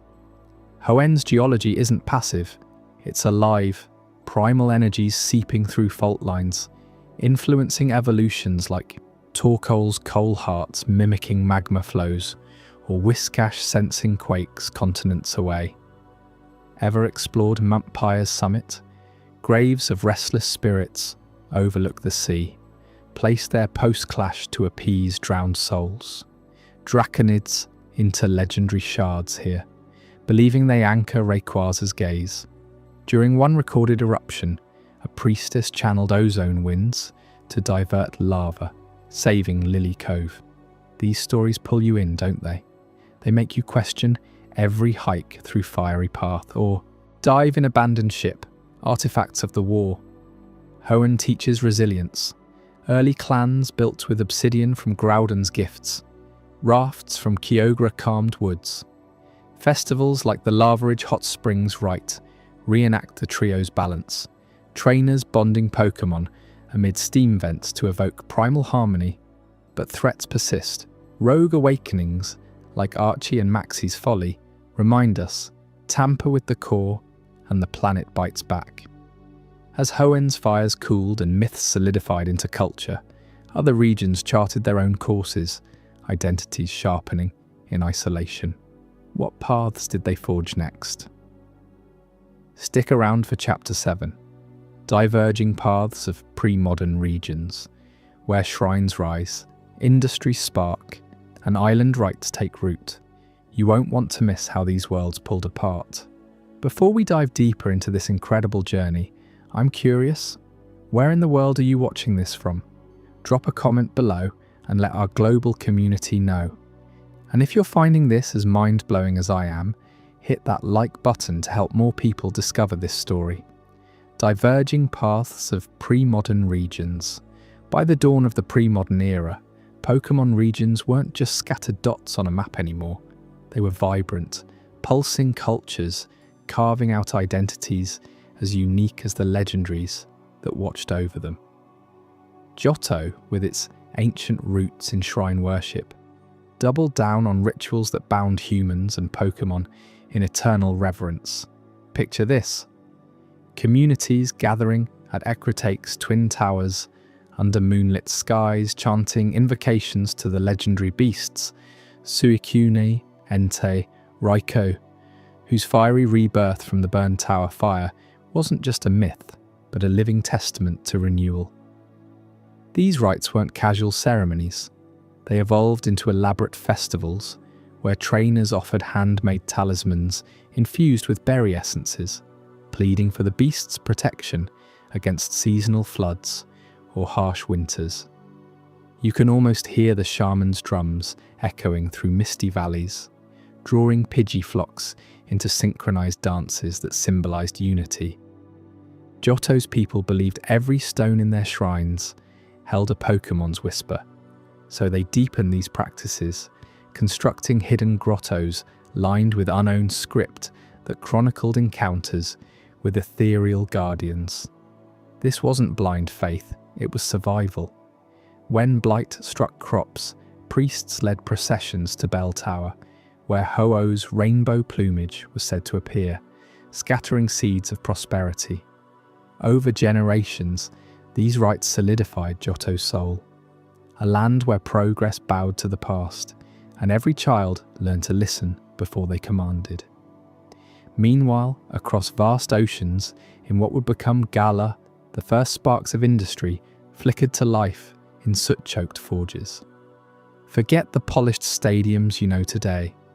We're talking rudimentary bellows, fueled by heatmore flames, hammering out tools from meteorite iron unearthed in the wild area. Early Galar folk, hardy miners descending into Windens. Precursor caves, tamed Coalossal, not just as beasts, but as living engines. They channeled the Pokemon's geothermal fury to Meltors, birthing the first steam-powered carts that rumbled along dirt tracks from Hammerlock to Hulbury. You have to wonder, what drove them? Harsh gales whipping the cliffs, scarce farmlands forcing ingenuity. These innovators forged plowshares that turned rocky soil fertile and harpoons that pierced the seas for Corvic Knight deliveries. Legends whisper of a proto-macrocosmos where clan leaders pooled resources to build the earliest power plants, harnessing Eternatus's distant echoes, though they didn't know its name yet, through crystal amplifiers that glowed with otherworldly energy. Rival guilds sprang up, competing in brutal forge-offs where the winner's design powered the village for a year. This industrial dawn wasn't without cost. Polluted rivers birthed aggressive toxicity swarms, teaching Galar that fire forged progress, but unchecked, it consumed everything. Yet they pressed on, laying the rails for a nation where strength was measured in steel, not spirits. Then there's Alola, those sun-kissed archipelagos where island kahunas rose as the heartbeat of society, embracing a harmony that felt as natural as the trade winds themselves. No centralized kings here, just kahunas, chosen through trials whispered by the Tapu guardians, leading clusters of villagers in rituals that synced human rhythms with the island's pulse. On Melemele, the first kahuna communed with Tapu Koko through electric storms, channeling its sparks to light communal bonfires where stories of the Blinding One were shared. Akala's kahunas danced with Lurantis blooms under Tapu Lele's healing mists, brewing elixirs that mended wounds from reef dives. Ula Ula revered Tapu Bulu with strength contests, bull-like charges mirroring the Guardian's ferocity, while Pony's kahunas navigated Tapu Fini's illusory waves to harvest deep-sea pearls. You see, Alola's embrace wasn't domination, it was partnership. Kahunas mediated disputes between fisherfolk and waylord pods, ensuring bountiful hauls without depleting schools. Z moves, they trace back here, as kahunas tapped crystal relics to unleash synchronized bursts with their Pokémon, turning trials into spectacles that bonded entire islands. Life revolved around these leaders, who wore wreaths of island flora, judging moonegg hunts or directing migrations of beware clans. In Alola, harmony wasn't a buzzword, it was etched into every sunrise kahuna chant, a tropical symphony where humans surfed on the backs of Lapras, feeling the world's breath. These paths didn't form in isolation, They marked a profound cultural split that still echoes today. In the east, Johto's reverence reigned supreme, a tapestry of incense and incantations where disrupting a shrine invited spectral wrath from the unknown. Venture west to Galar, and innovation roared like a Corvic knight's wings, with forges belching smoke and inventors sketching blueprints by candlelight, prizing the clank of machinery over mystic murmurs. Down in the tropics, Alola's harmony wove through kahuna-led circles, a fluid balance where no one Pokémon or person overshadowed the chain. Why did these divides sharpen? Resources played a part. Johto's fertile plains nurtured spiritual groves, Galar's mineral veins demanded extraction, Alola's reefs rewarded cooperation. But it was mindset that sealed it. Easterners saw Pokémon as ancestors, Westerners as partners in conquest, Islanders as family in the flow. You might ask, did these splits breed conflict? Not yet, but tension simmered, like fault lines before a quake.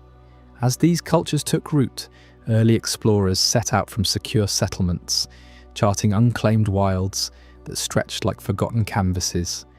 Hardy adventurers from Johto's ports, armed with compasses etched in Blossom runes, braved fog-shrouded seas toward unknown horizons. They weren't conquerors, they were seekers, propelled by tales of shimmering guardians. In Galar's wild moors, prospectors stumbled into the crowned tundra's icy vales, their lanterns catching the glint of Regulecki's electric form racing through permafrost caves. Alolan wayfarers paddled outrigger canoes, strung with lum berries, guided by Wailord songs to hidden atolls.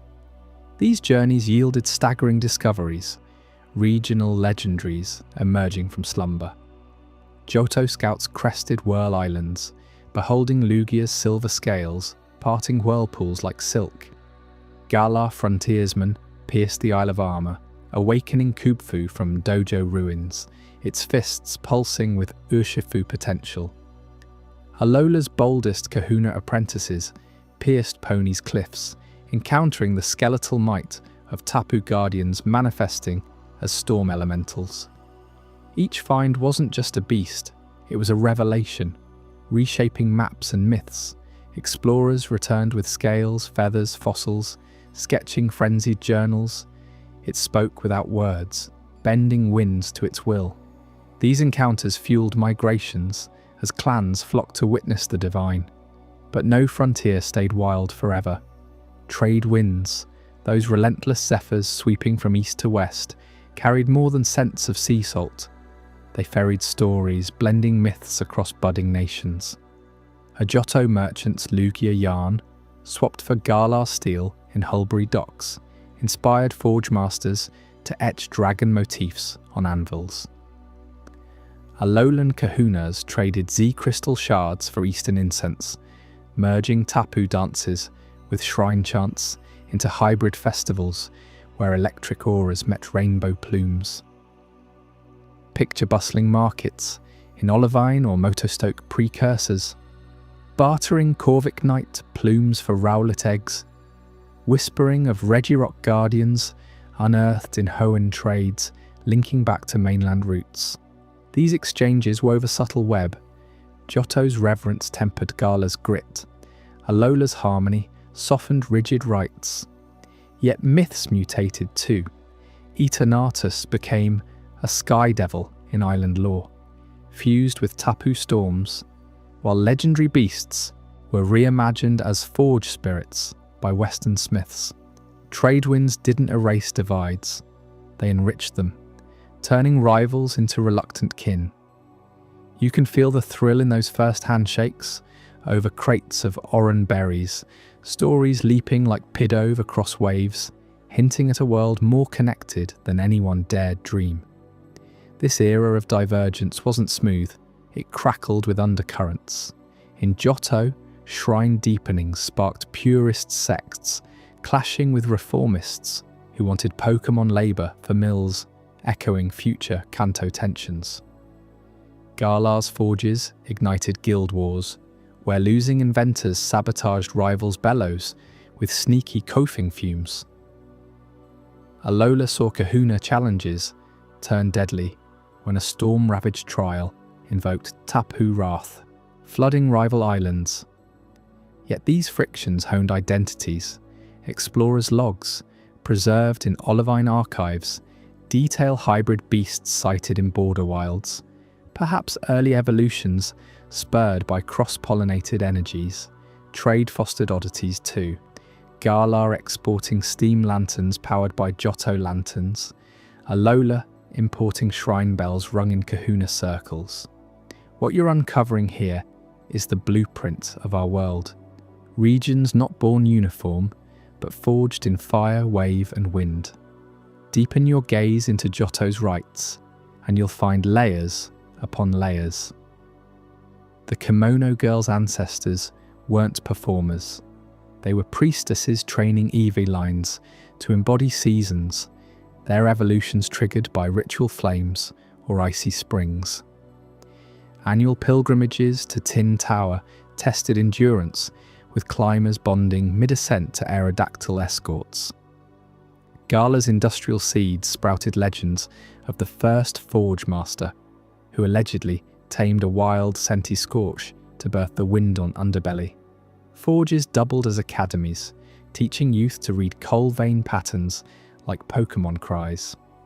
Alola's Kahunas innovated too. Early totem Pokémon summons via flute melodies, scaling from Rattata to massive Araquanids that guarded groves. Cultural splits manifested in art. Johto murals of ethereal guardians, Galar etchings of geared behemoths, Alolan petroglyphs of intertwined chains. Explorers' tales grew epic. One Johto log recounts a party's brush with the lake guardians, Uxie granting forgotten knowledge in a dream fog. Galar diarists etched encounters with the Rageous, their mechanical roars shaking earth. Alolans chronicled Zagard's serpent form, slithering through jungles, core pulsing with balance. Trade winds amplified these. A Galar trader's Regidrago sketch inspiring Johto dragon dances. Alolan ultra beasts glimpsed in wind-tossed imports, fueling Kahuna prophecies. As these paths solidified, shadows loomed from afar. Whispers of a cataclysmic war in Kalos began filtering through trade routes, tales of ultimate weapons and energy blasts that scarred continents. But that's a story for Chapter 8. The cataclysmic Kalos War, where one region's desperation ignited a blaze that nearly consumed them all. What horrors drove a king to such madness? Stick around, you won't. Believe the devastation that followed. The cataclysmic Kalos War. 3,000 years ago, the skies over Kalos turned black with smoke from battles that raged without mercy. Two mighty kingdoms clashed in what would become the most devastating war in Pokémon history. A conflict that pushed humanity and Pokémon alike to the brink of extinction. You see, Kalos wasn't always the elegant land of pristine gardens and towering castles we know today. Back then, it was a fractured battlefield where armies commanded legions of ferocious Pokémon, turning fertile valleys into craters and rivers into graveyards. Picture this, not with your eyes, but feel it in your gut. Warriors rode atop massive salamence, breathing fire down on enemy lines, while ground forces unleashed herds of Tyranitar, shattering earth and stone with every step. The air hummed with the cries of Steelix burrowing through mountains, collapsing forts in seconds. Both sides grew desperate as the war dragged on for decades, no end in sight.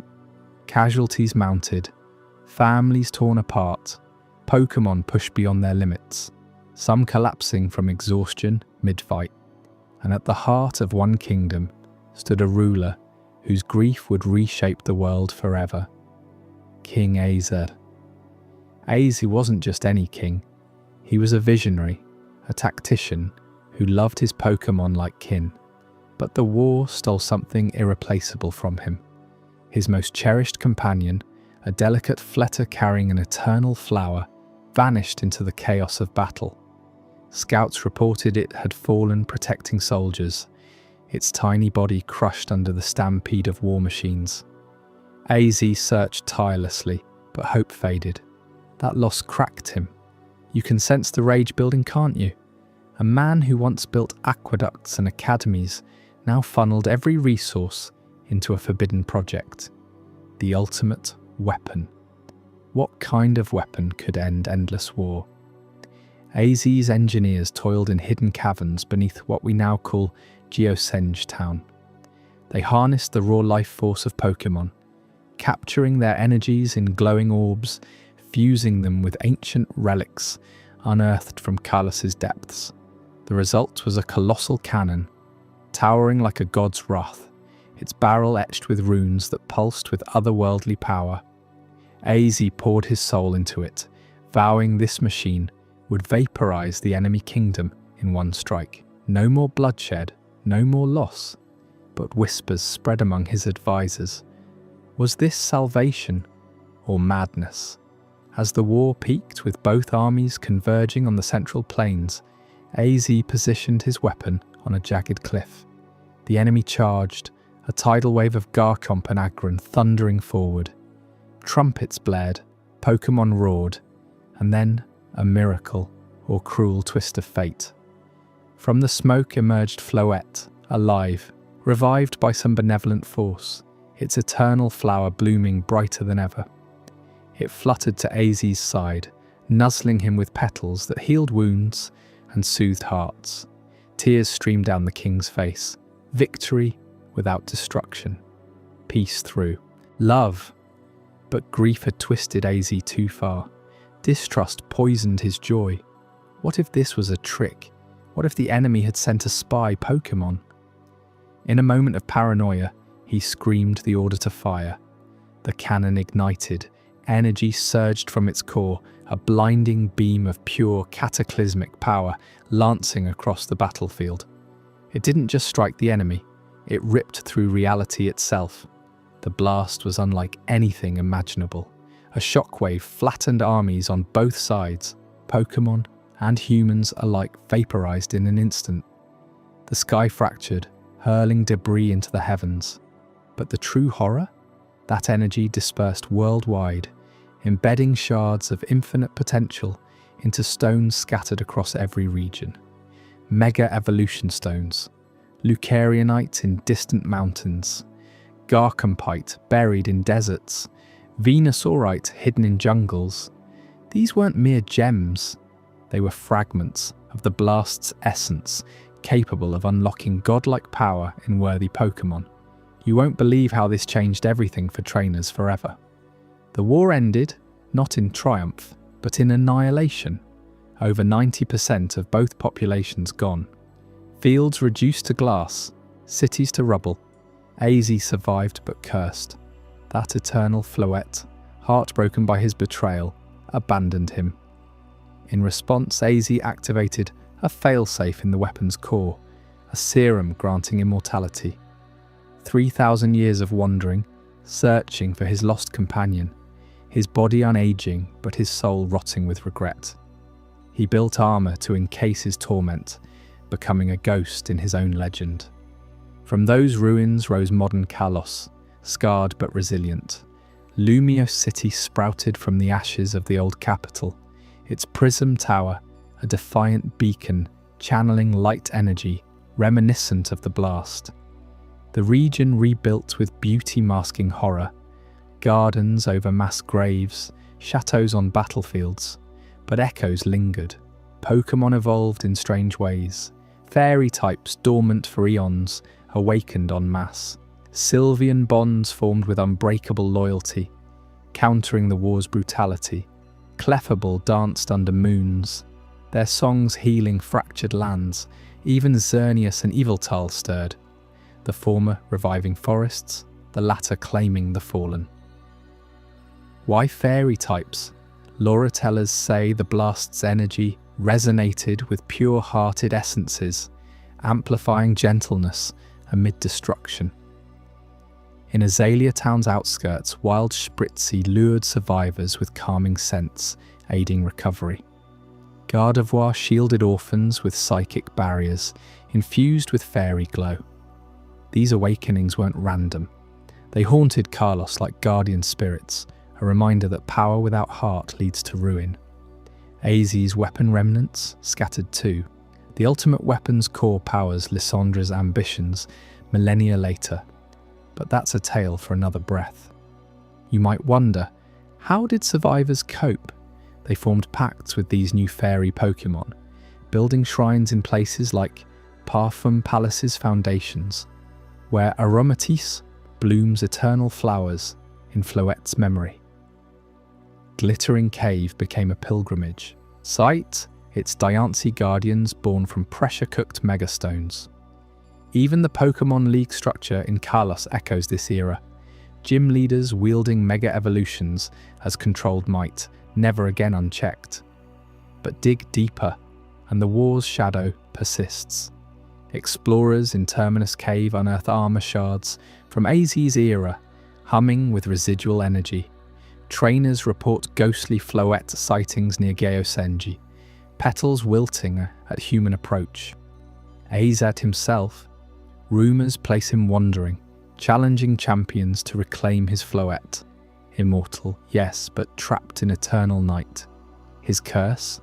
A life without end, without forgiveness. This cataclysm didn't just scar Kalos. Megastones influenced distant lands. In Hoenn, a Metagrossite-empowered ancient guardians. Sinnoh's Altarianite fueled Dialga's myths. Everywhere, they waited for bonds strong enough to awaken them. Kalos became a cradle of evolution, teaching that true power blooms from loss and redemption. Feel the weight of it. A single king's despair unleashed forces still rippling today. Pokémon weren't weapons, they were souls caught in human folly. Yet from that folly, wonders emerged. Fairies dancing in twilight, megaforms roaring to the stars. As Kalos healed in quiet splendour, another region forged its path in isolation, far from these battle-scarred shores.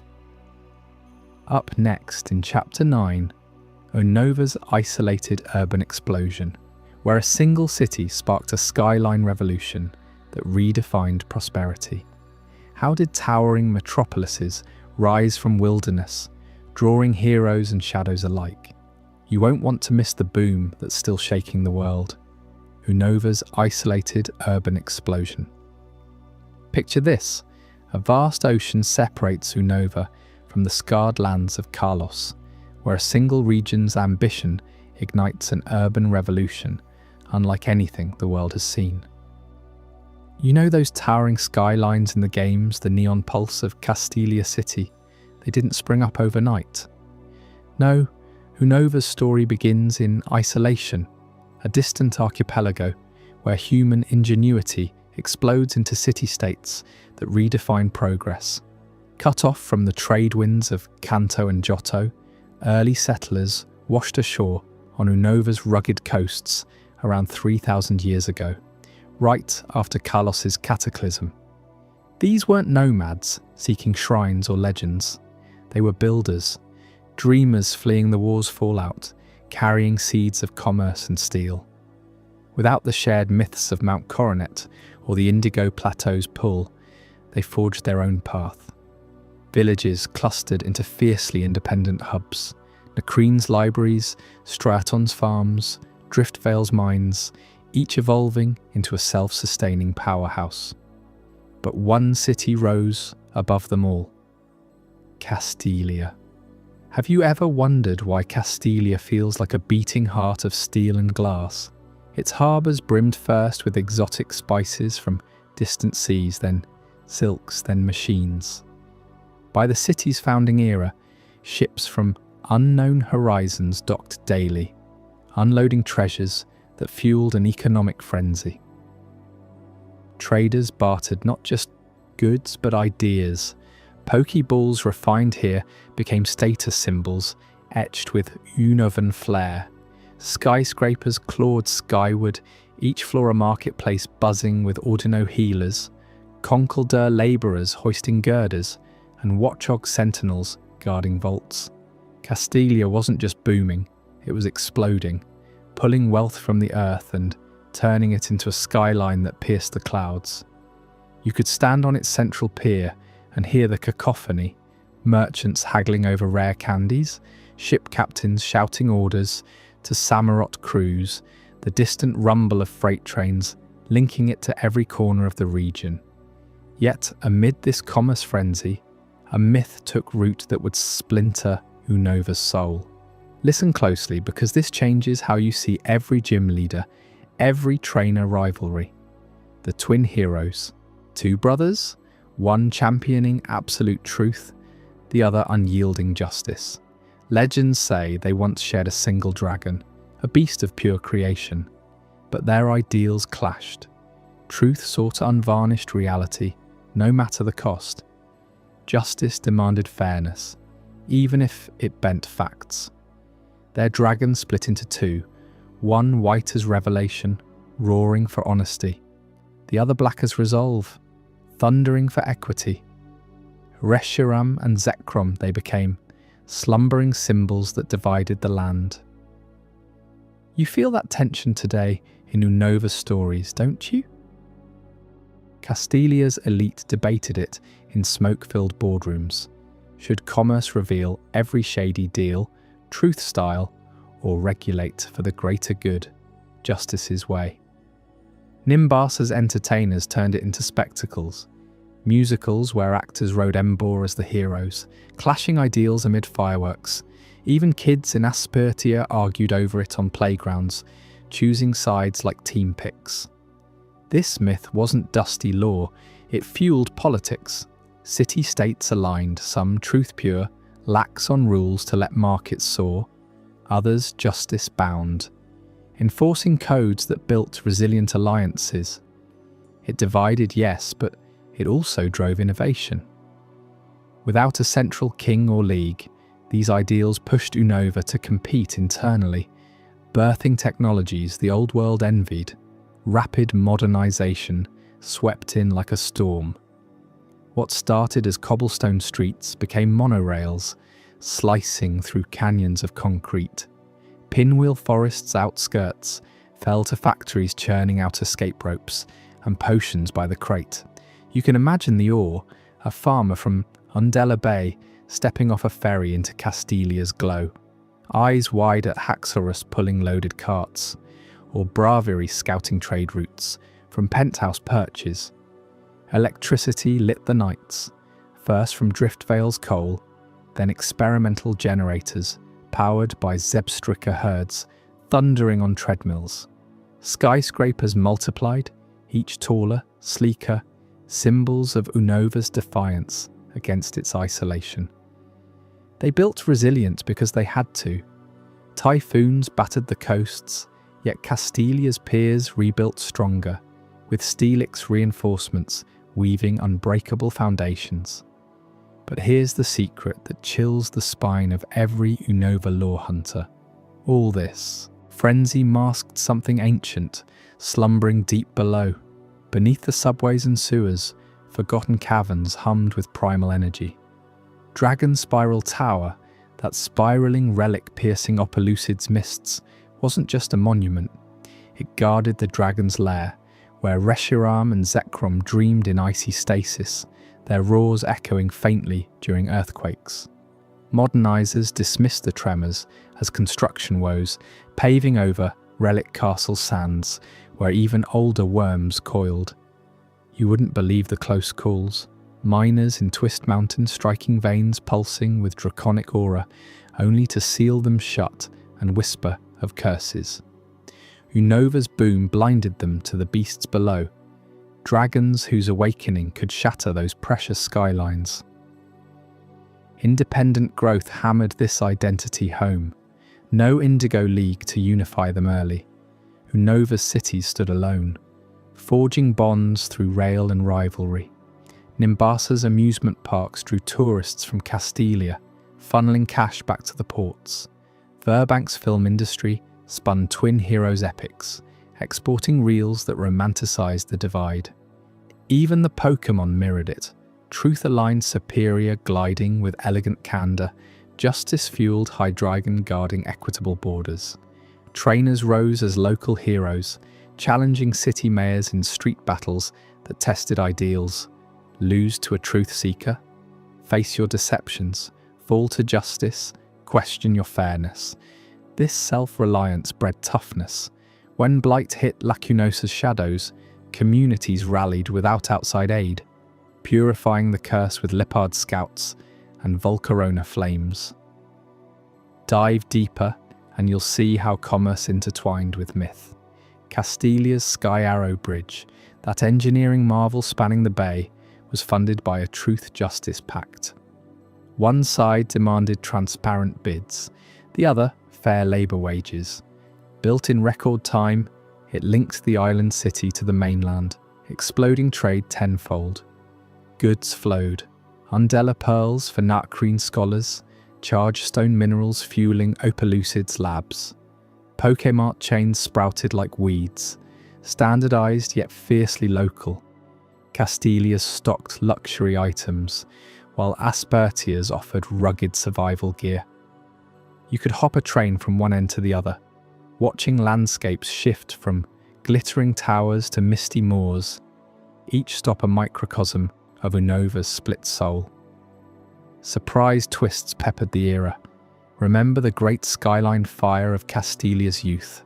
Flames leaped 40 stories, blamed on a rogue emulga sparking a warehouse, but whispers said it was justice zealots torching a truth merchant's hoarded relics. The city rebuilt higher, with fireproof escadrille reinforcements, or take Nimbasa's Gear Festival, annual clash where inventors unveiled wonders. A prototype flying-type glider ridden by Unfazant, or truth serums derived from Reuniclus psyches.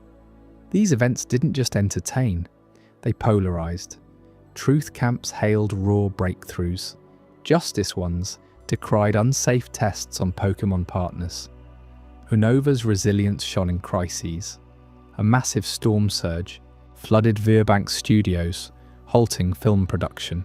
Castilia dispatched rescue fleets of Lapras and frigates, no questions asked. From the ashes, they pioneered flood barriers infused with cloth claws, turning defense into export gold.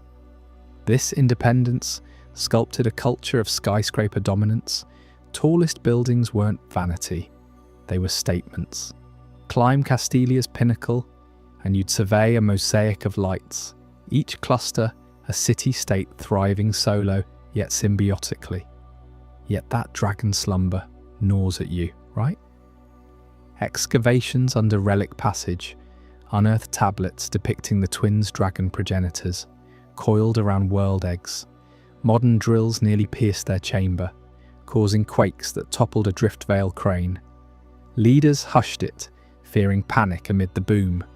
Truth followers demanded disclosure. Justice ones prioritized stability. The divide deepened, etching philosophy into Unova's concrete veins. Picture everyday life in this explosion. A young trainer in Strayaton samples trio badge curries, debating heroes with siblings. One picks Reshiram plushies, the other Zekrom. In Isiris's snows, elders recount how dragons blessed the first skyscraper footings. Commerce kings in Castilia suites sip leper tea, plotting expansions while Galvantula weaves signal webs across the region. Unova wasn't just urbanizing, it was evolving, a resilient juggernaut of steel and ideals, hiding primordial fury beneath its feet. This isolated blaze set the stage for global ripples, but as Unova's lights dazzled afar, another land choked on smoke and ambition. Up next, Chapter 10, Galar's industrial darkest day, where factories birthed monsters, and a single entity's rampage nearly eclipsed the sun. What cataclysm could humble such power? Stick around, you won't want to miss how it all ignited. Galar's industrial darkest day. In the heart of Galar, where rolling hills once whispered with wild Pokémon cries, smokestacks pierced the sky like iron sentinels, belching black clouds from coal-fed furnaces that never slept. By the late industrial age, this region had transformed into a powerhouse of steam and steel, its factories churning out everything from railway tracks to massive league stadiums that could house thousands. You can almost hear the rumble of those machines, can't you? The clank of hammers forging Pokeballs tough enough for champions, the hiss of locomotives hauling coal from the depths of the wild area. But who controlled this surging might? Macrocosmos, a colossal corporation that rose from the ashes of smaller firms, snapping up mines, power plants, and even the very arenas where trainers battled for glory. Picture the scene in cities like Motostoke, where the air hung thick with soot, and workers in grimy overalls tended to colossal gears powered by burning coal reserves pulled straight from Galar's underbelly. Macrocosmos didn't just build factories, they owned the heartbeat of the region. Their chairman, a visionary with eyes on eternity, promised endless energy to fuel not only industry, but the dreams of every citizen. Stadiums like the one in Hammerlock weren't just for Pokémon battles, they doubled as testing grounds for experimental power tech, their massive domes echoing with cheers while hidden generators hummed below. You see, Galar's league system had evolved here into something bigger, blending sport with spectacle, all bankrolled by this monopoly. Trainers flocked from afar, drawn by the promise of fame, but beneath the glamour, Macrocosmos pulled the strings, dictating energy flows that lit up Windon Stadium brighter than 1,000 Deden. What drove this frenzy? Simple: power shortages. As regions like Unova boomed with skyscrapers and Kanto expanded its trade networks, Galar faced blackouts that crippled production. Coal was king, dug by teams of Excadrill and Rhyperia under corporate contracts, fueling blast furnaces that spat out steel beams for ever taller towers. Macrocosmos advertised it as progress. Your home warmer, your battles fiercer, your future secure. They sponsored league circuits, plastering their logo on every Pokeball replica sold at stadium gates. But whispers spread among miners in the Dusty Bowl. Deals cut in shadowed boardrooms favoured profits over safety. Explosions rocked tunnels, claiming lives and Pokemon alike. Yet the chairman waved it off as necessary sacrifices for the greater grid. Then came the day that shattered everything. High above the skies over the heart of Galar, a streak of crimson fire tore through the clouds, slamming into the earth with force that registered on seismographs from Paldea to Hisui. Eternatus, the colossal dragon of infinite energy, had arrived, not as a legend from storybooks, but as a cataclysm. You know the tales, but here's what really happened. This otherworldly behemoth, drawn perhaps by Galar's rampant energy hunger, crashed in a blaze that cracked open the planet's crust. From its writhing form erupted a surge unlike any before, an endless torrent of raw purple-black power that warped reality itself. The darkest day dawned not with sun, but with twilight eternal. Skies turned bruised violet, and from the impact site near Hammerlock, tendrils of Dynamax energy snaked outward like living lightning. Pokémon across the region began to swell, their bodies engorged to gigantic proportions, roaring in agony and fury. Corviknight flocks darkened the sun, rampaging through Turfield's farms. Colossal guardians in the factories mutated into behemoths that toppled smokestacks like toys. Cities trembled as the ground split, unleashing geysers of that corrupting energy. In Windon, stadium crowds watched in horror as their heroes' Pokémon turned feral, Dynamaxing uncontrollably, battles devolving into survival scrambles. Macrocosmos's headquarters became a fortress. the chairman barking orders to contain the spill, but it was futile. The apocalypse spread, fusing infinite energy with Galar's coal veins, igniting chain reactions that blacked out the continent. You have to wonder, how did a region on the brink of global dominance teeter so close to oblivion? Reports from survivors paint vivid chaos. In the Glimwood tangle, impidimp swarms grew to stadium size, their pranks turning deadly. Stony wilderness cracked open, revealing buried fossils that animated into rampaging Tyranitar twice normal scale. Trainers, caught unprepared, recalled what they could, but thousands of Pokémon roamed wild, their Dynamax states unstable, exploding in bursts of energy that leveled villages. Macrocosmos scrambled, deploying their private forces, elite handlers with specially bred Pokémon, to quarantine zones.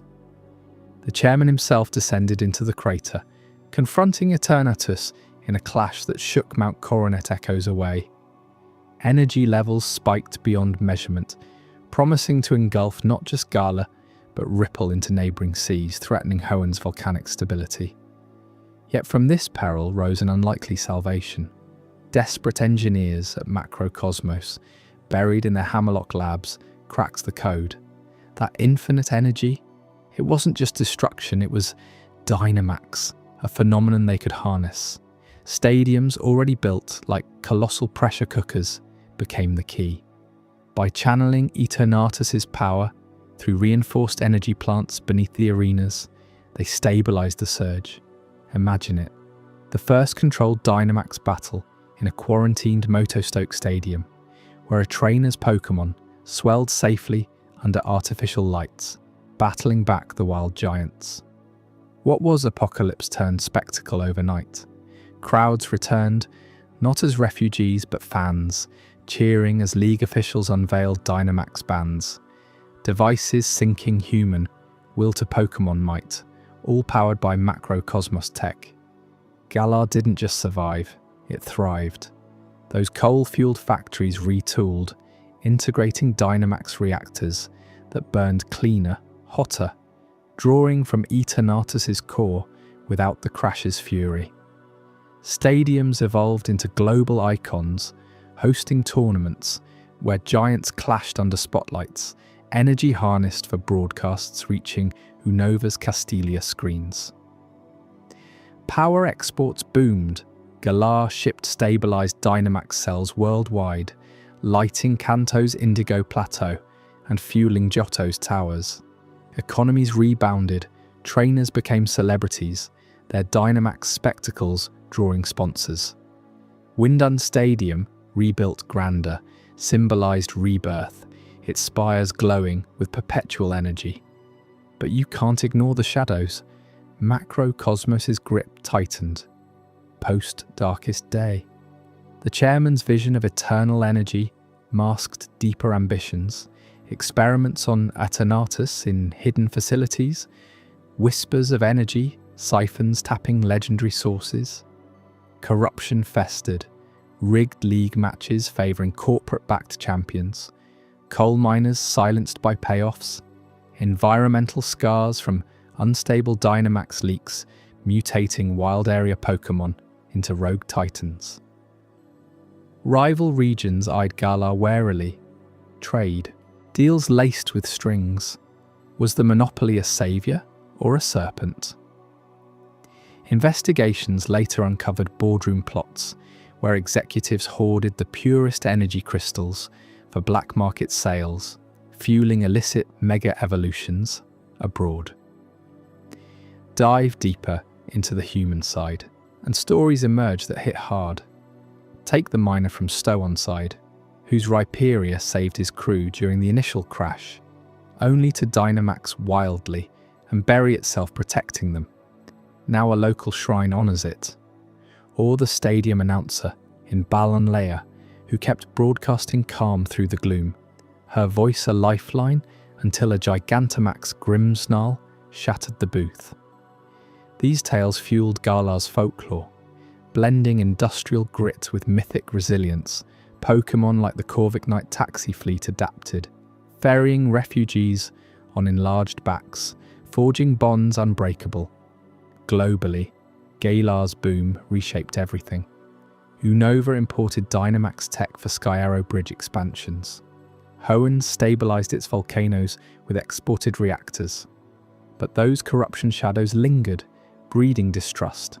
Chairman scandals leaked, secret alliances with Kalos war remnants, peddling energy weapons disguised as training gear.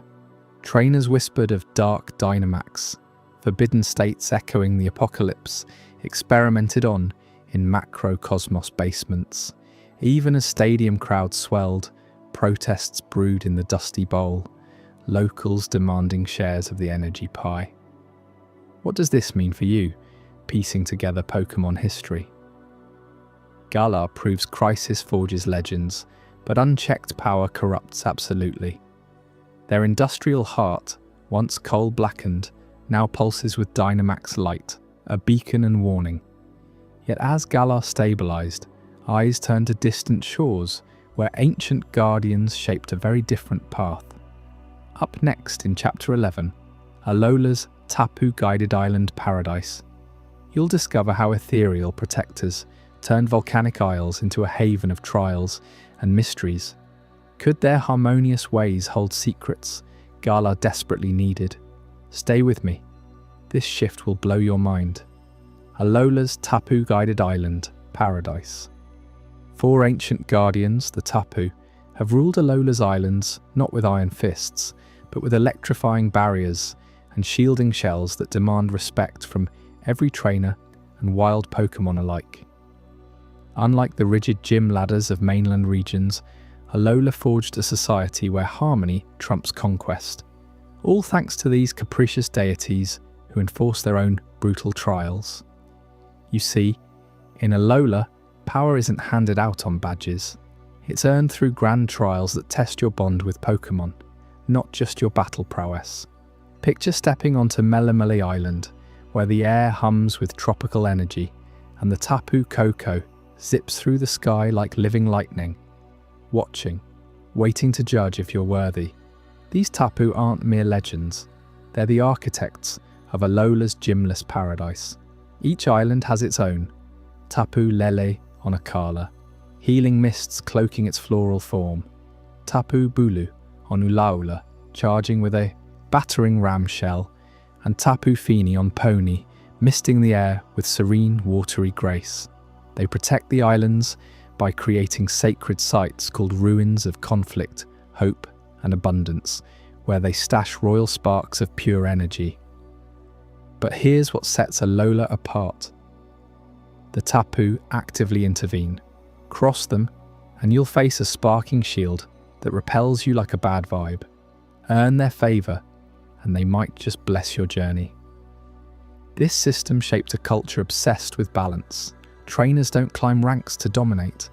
They prove they're in sync with the island's rhythm. No centralised league tower here. Instead, kahunas, elected leaders, chosen by the Tapu themselves, oversee everything, from festivals to fierce battles.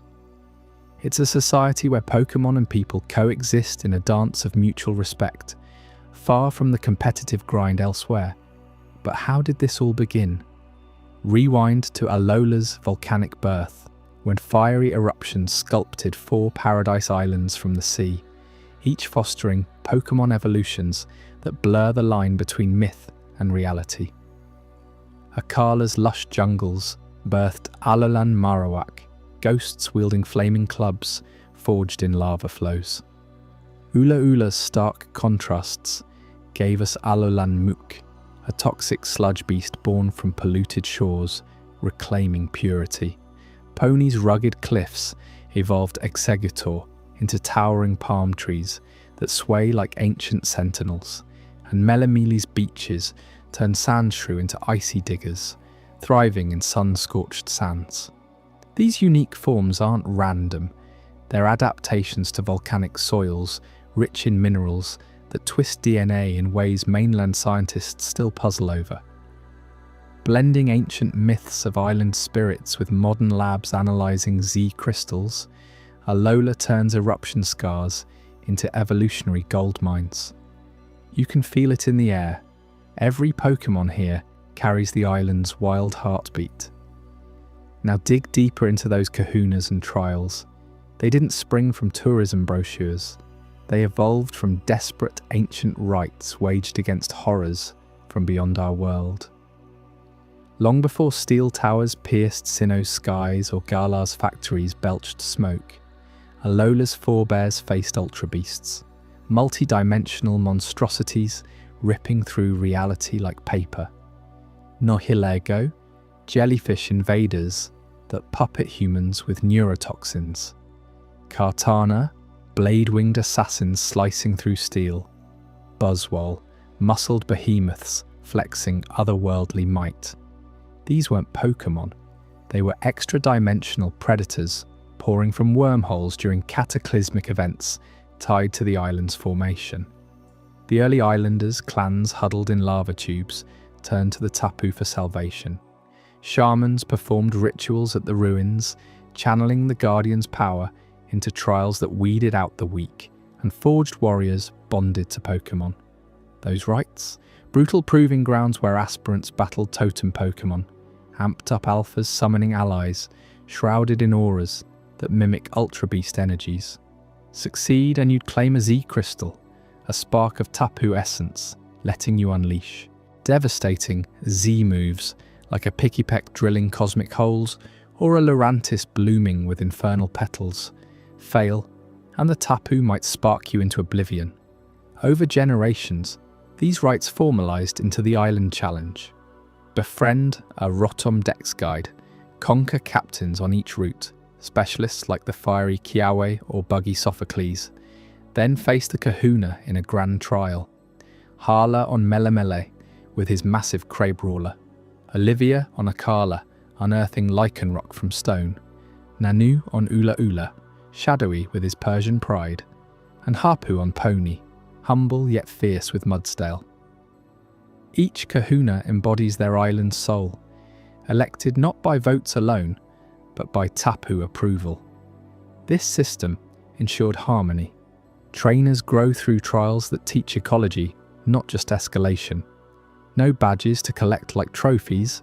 Instead, you earn the right to stand equal with the islands. It's why Alola feels like paradise, a society where strength serves the circle of life, not ego. You might wonder, does this idyllic setup hold against real threats? Enter the Ether Foundation, Alola's gleaming beacon of modern science piercing the veil of those ancient wormholes. Founded by the enigmatic Lusamine, Ether started as a conservation paradise on man-made Ether Paradise, floating labs rescuing hurt Pokémon with cutting-edge tech. But beneath the white corridors and plush habitats lurked obsession with ultraspace. Lusamine's team pioneered wormhole research, deploying beast balls to capture rampaging ultra beasts and mapping the rainbow voids beyond. They unveiled multiversal threats on a scale that makes Kalos's war look local, entire ecosystems of bizarre entities hungry for our dimension. Pheromosa, the speedster queen. Circuitry, living cables devouring electricity. Celesteela, rocket-like colossi blotting skies. Ether's beacons stabilized rifts, but at a cost. Experiments birthed hybrid abominations, and Lusamine's mania nearly unleashed an invasion. Think about it. What if your sanctuary president craved otherworldly beauty enough to merge worlds? Lusamine's fall exposed Ether's dual role, saviors by day, rift probers by night. Post-crisis, under Wicker and Gladian's steady hands, they advanced Z-power studies, linking it to Tapu sparks, and developed ultra-wormhole travel for reconnaissance. Their data revolutionized global Pokémon research, proving Alola's myths were warnings. Volcanic evolutions, tied to mineral deposits echoing ultra energies, trials, ancient ultra beast countermeasures disguised as cultural rites. It's this fusion of myth and modernity that makes Alola pulse with untapped potential. Trainers like you, fresh off the boat, don't just battle. You attune to the islands, surfing waves with lapras, grinding coffee with Alolan Muk, or soaring on nocturnal Vikavolt under starlit skies. Dive into the islands themselves, and the story thickens. Mele Mele, the welcoming gateway, hosts Iki Town, where Hala first gauges your spirit. Verdant Cavern hides the trial site, guarded by ferocious gumshoes totems. Akala's Royal Avenue buzzes with Lana's watery trials and Mallow's grassy feasts, but lush jungle conceals Salazal's seductive pheromones, testing your focus. Ula Ula's desert contrasts with Mali Garden's elegance, where Acerola's ghostly haunts challenge the bold. Pony's wilds demand endurance, Executor Island's psychic palms, or vast Pony Canyon's dragon lairs leading to the altar of the Sunayan moon. Legendaries Solgaleo and Lunala, cosmic lions and moths, embody day-night cycles warped by ultra-influences, their evolutions from Cosmog mirroring Alola's rebirth themes. This harmony isn't flawless. Kahunas mediate disputes, like rival clans feuding over sacred sites or invasive species from wormholes disrupting ecosystems. Festivals like the Mantine surfing contests or Alolan Sumo with Sudowoodo reinforce bonds. Even Professor Kukoi, with his lab on Route 1 and passion for moves, embodies the blend, designing the island challenge to evolve ancient rites into safe spectacles.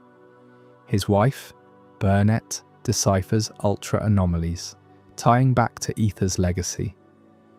You feel the weight of history in every Z-ring activation, a crystal pulsing with Tapu fury against beasts from the void.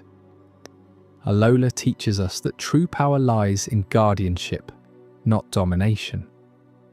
While Galar harnessed energy through Dynamax factories, Alola channels it through living trials, proving paradise thrives on enforced balance.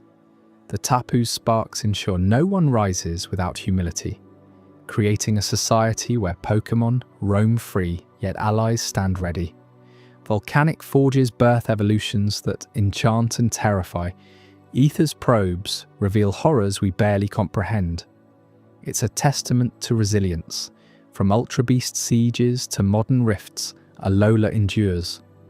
But as these island paradises flourished under Tapu watch, shadows crept into more isolated frontiers, where barren wastes and ranger oaths clashed with exploitation and disaster.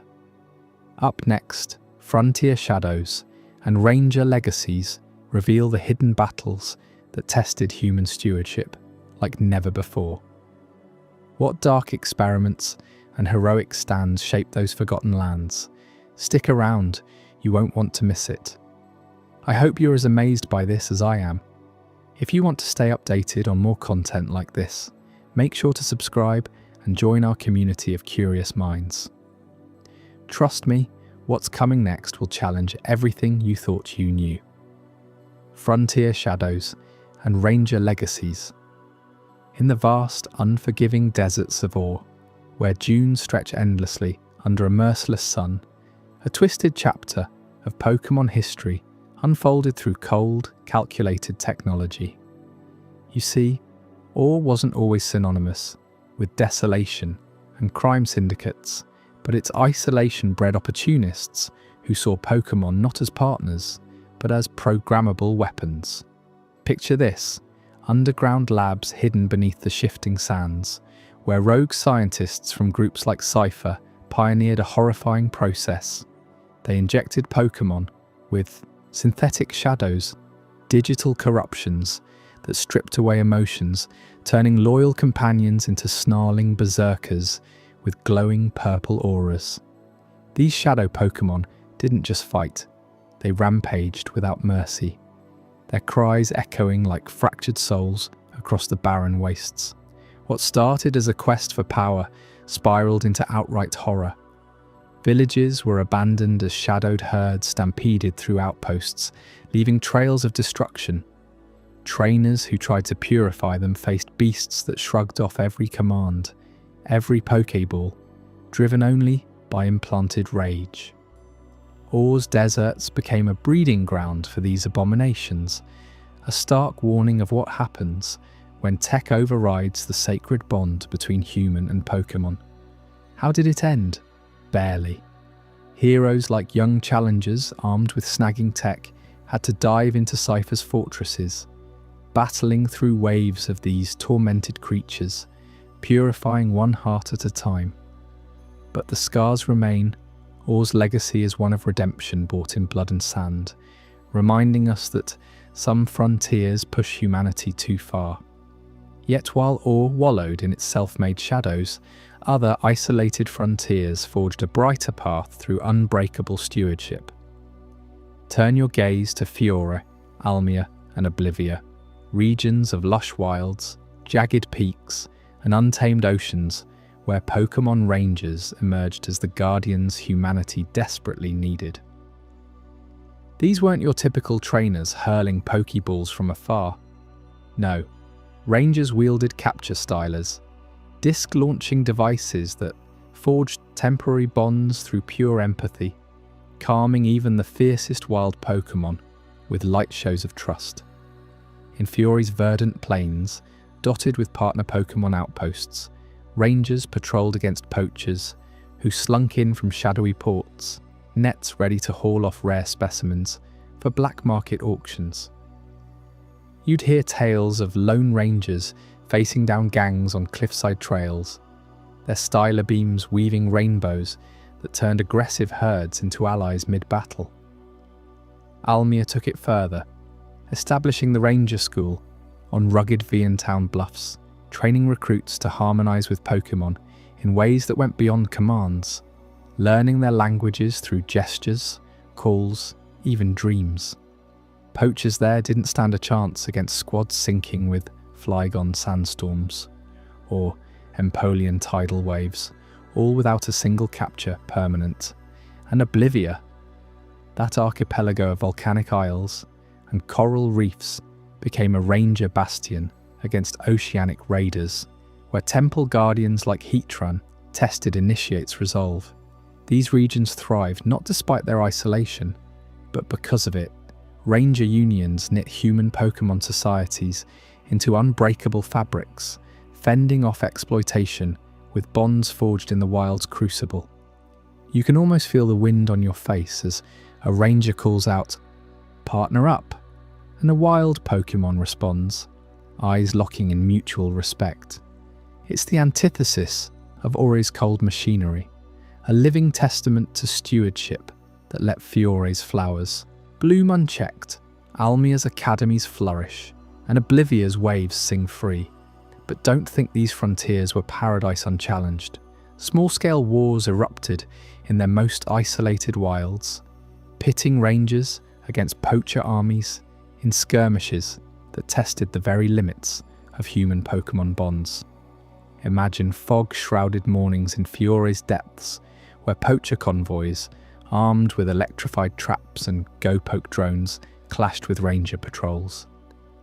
One legendary standoff saw a single ranger, styler low on charge, hold a mountain pass against a dozen foes, rallying a Tauros stampede through sheer willpower and whispered encouragements. These weren't grand battles with legendary clashes, they were gritty, personal trials, rangers dodging net launchers while their temporary allies shielded them, bonds straining under fire. In Almia's volcanic badlands, proxy wars flared over rare mineral deposits poachers craved for illicit tech, forcing rangers to navigate lava flows with magmortar guides, every step a gamble on trust. Did the bond hold when a Pokémon faced its own kin turned against it? Often it did, but not without cost. Hearts broken, rangers scarred by the wild's unforgiving lessons. Oblivia's island chains saw naval skirmishes too, poacher ships harpooning Lapras pods until ranger divers synchronized underwater assaults, turning the tide with synchronized Luminian lights. These conflicts honed something profound: resilience in the bonds. Rangers learned that true partnership isn't ownership, its mutual vulnerability, where a human's courage awakens a Pokémon's, and vice versa. You wonder, could you stand there, pulse racing, as your styler whirs to life, knowing one faltered disc means defeat? These wars weren't about conquest, they were evolutions of the spirit, proving that in isolation, alliances bloom strongest. As these rangers solidified their legacies, forgotten tech unearthed in these frontiers began whispering of threats far beyond poachers or shadows. Buried in Or's ancient ruins, predating even Cypher's madness, expeditions stumbled upon derelict machines humming with otherworldly energy. What were they? Precursors to shadow tech, perhaps, but laced with something alien. Rifts flickering open to extra-dimensional voids.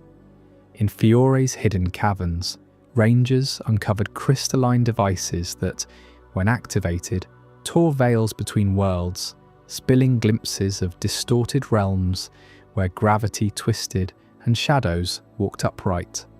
Almia's deep-sea trenches yielded submersibles from lost eras, their logs detailing Pokémon warped by rift energies.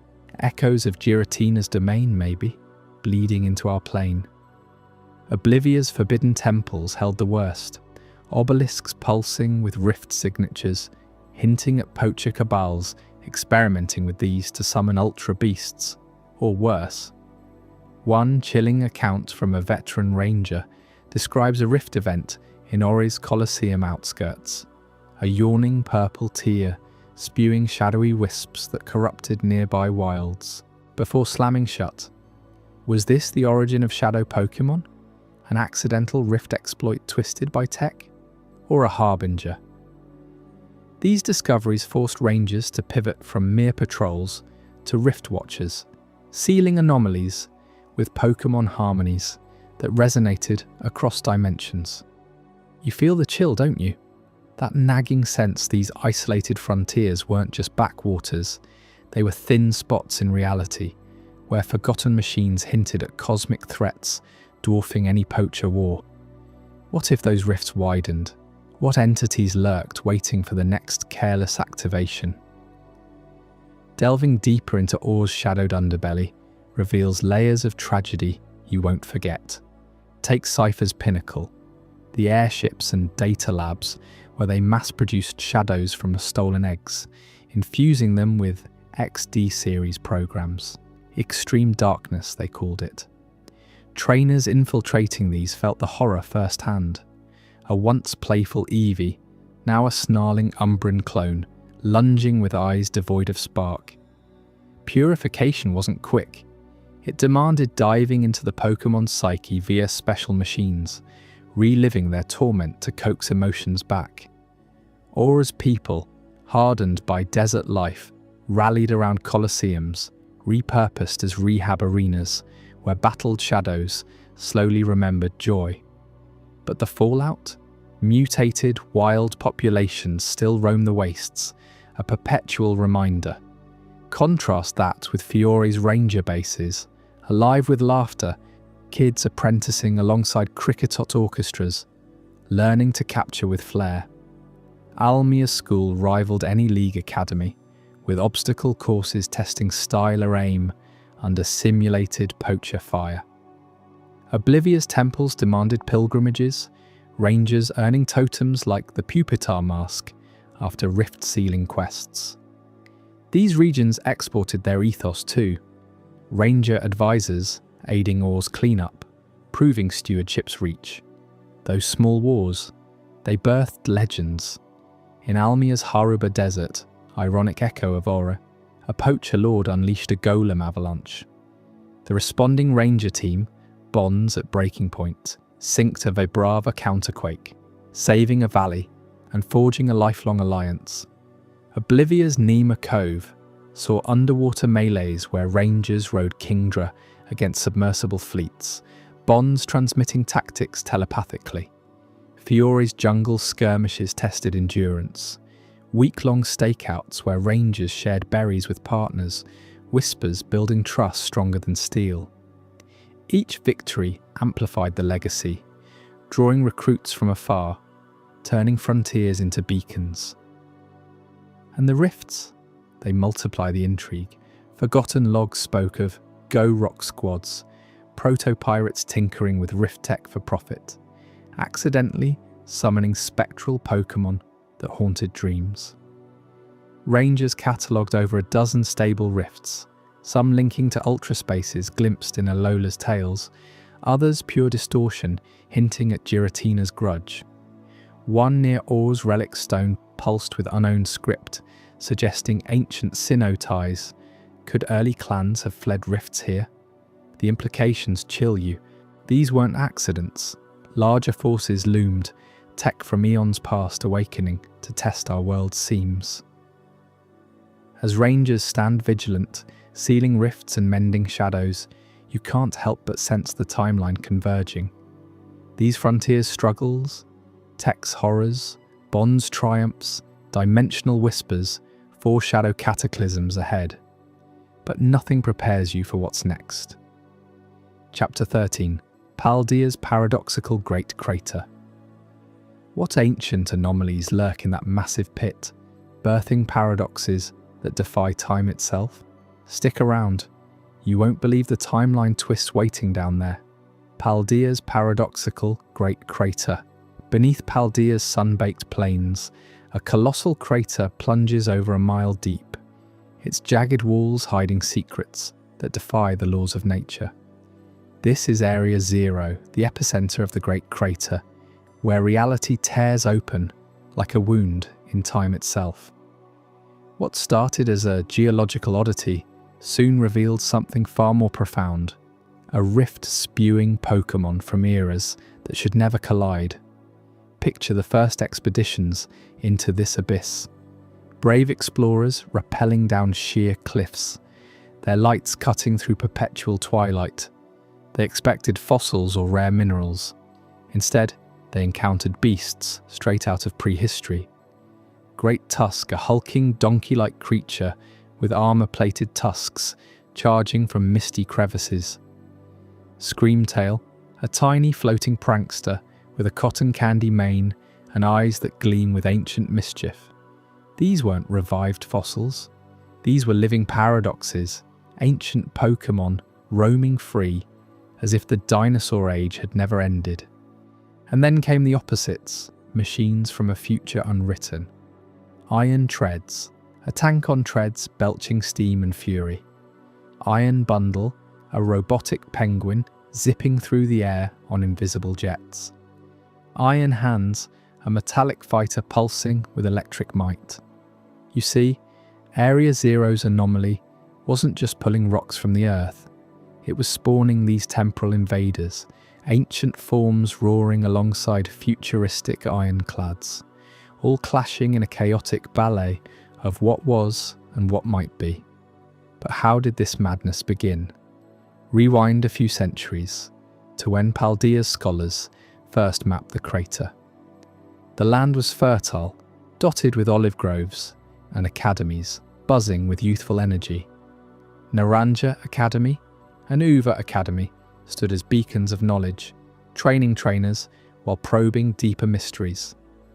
It was here that the bold idea took root. Terraform Area Zero. Why leave a barren pit when you could harness its depths for progress? Teams of researchers backed by the region's elite descended with cutting-edge tech. They deployed massive drills to stabilize the walls, pumped in nutrients to cultivate new ecosystems, even experimented with Terra crystals to infuse the soil with raw energy. Terra crystals, those shimmering gems that let Pokémon terrestrialize, shifting types in battle. The plan was genius on paper.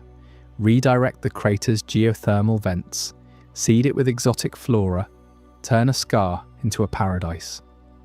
You can sense the excitement in their journals, preserved in Academy archives. The ground hums with potential, one wrote. Pokémon from the depths respond to our crystals like old friends.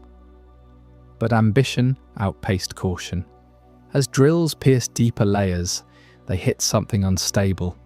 A pulsing core radiating not heat, but temporal flux. The experiments accelerated it. Terraforming machines warped the atmosphere, blending soil from different epochs. Time unraveled thread by thread, cracks spiderwebbed through reality, and that's when the paradoxes poured out.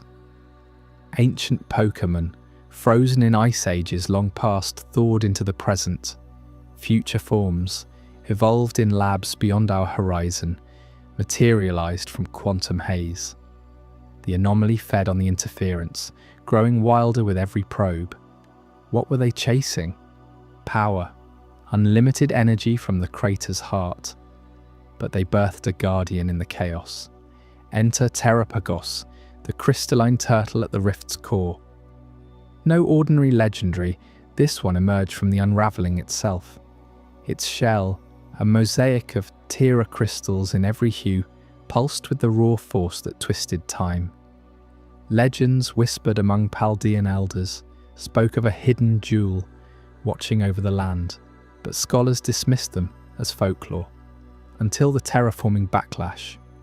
As machines overloaded, energy surged upward, coalescing into Terrapagos. This wasn't creation by a god like Arceus. This was time's desperate counterstrike, forging a being to seal the breach. Terrapagos's power, terrestrialization on a continental scale. It could refract reality, stabilizing paradoxes, or unleashing stellar bursts that warped battles. You won't believe the reports from those early encounters. Trainers facing it described a shell unfolding like a flower, revealing a star-shaped core that bent light and logic alike. One explorer claimed it pulled an ancient brute bonnet from the Jurassic depths right before his eyes, only to terrestrialize it into a glittering powerhouse. Terrapagos wasn't just born, it was the anomaly made manifest, crystalline proof that meddling with time demands a price. Word spread fast. The academies, already hubs of Pokémon study, became ground zero for decoding the crater's secrets. Professors like Jack and Hassel pored over data, their classrooms filled with holographic models of the rift. Students, wide-eyed and competitive, joined field teams rappelling into the depths. But anomalies escalated. What began as isolated spawns turned into hordes. Walking Wake, a serpentine terror from primordial waters flooding lower caverns. Iron Moth, a psychic drone from tomorrow, psychically dismantling equipment. The scholars raced to understand. They catalogued patterns, ancient paradoxes tied to prehistoric ecosystems, futures linked to mechanical evolution. Terra crystals amplified it all, letting these invaders shift types mid-fight, turning a rocky screamtail into a fiery menace. Escalation bred danger. Caves collapsed under stampeding herds. Timequakes rippled outward, aging trees in seconds or reverting them to saplings. You have to wonder, what drove them? Fear? Hunger? Or an instinct to contain the breach? Amid the peril, breakthroughs came. Academy coders cracked, unown-like scripts, etched into cavern walls, predating even Hisui's ruins. These weren't random glyphs. They mapped Paldea's veins as a nexus, a geographic hotspot where Dialga's time streams converged with Palkia's space folds. The Great Crater? No accident. A weak point in the fabric, amplified by ancient meteor strikes or legendary battles long forgotten. Scholars pieced it together. Paldea's position made it a temporal crossroads, drawing anomalies like a magnet. And then, the hidden treasures surfaced. Deep in sealed chambers, beyond paradox layers, explorers unearthed relics that rewrote history, crystalline orbs pulsing with Terrapagos essence, capable of mini-terrestrializations. Ancient murals depicting robed figures, Paldea's proto-scholars, channeling the crater's power millennia ago.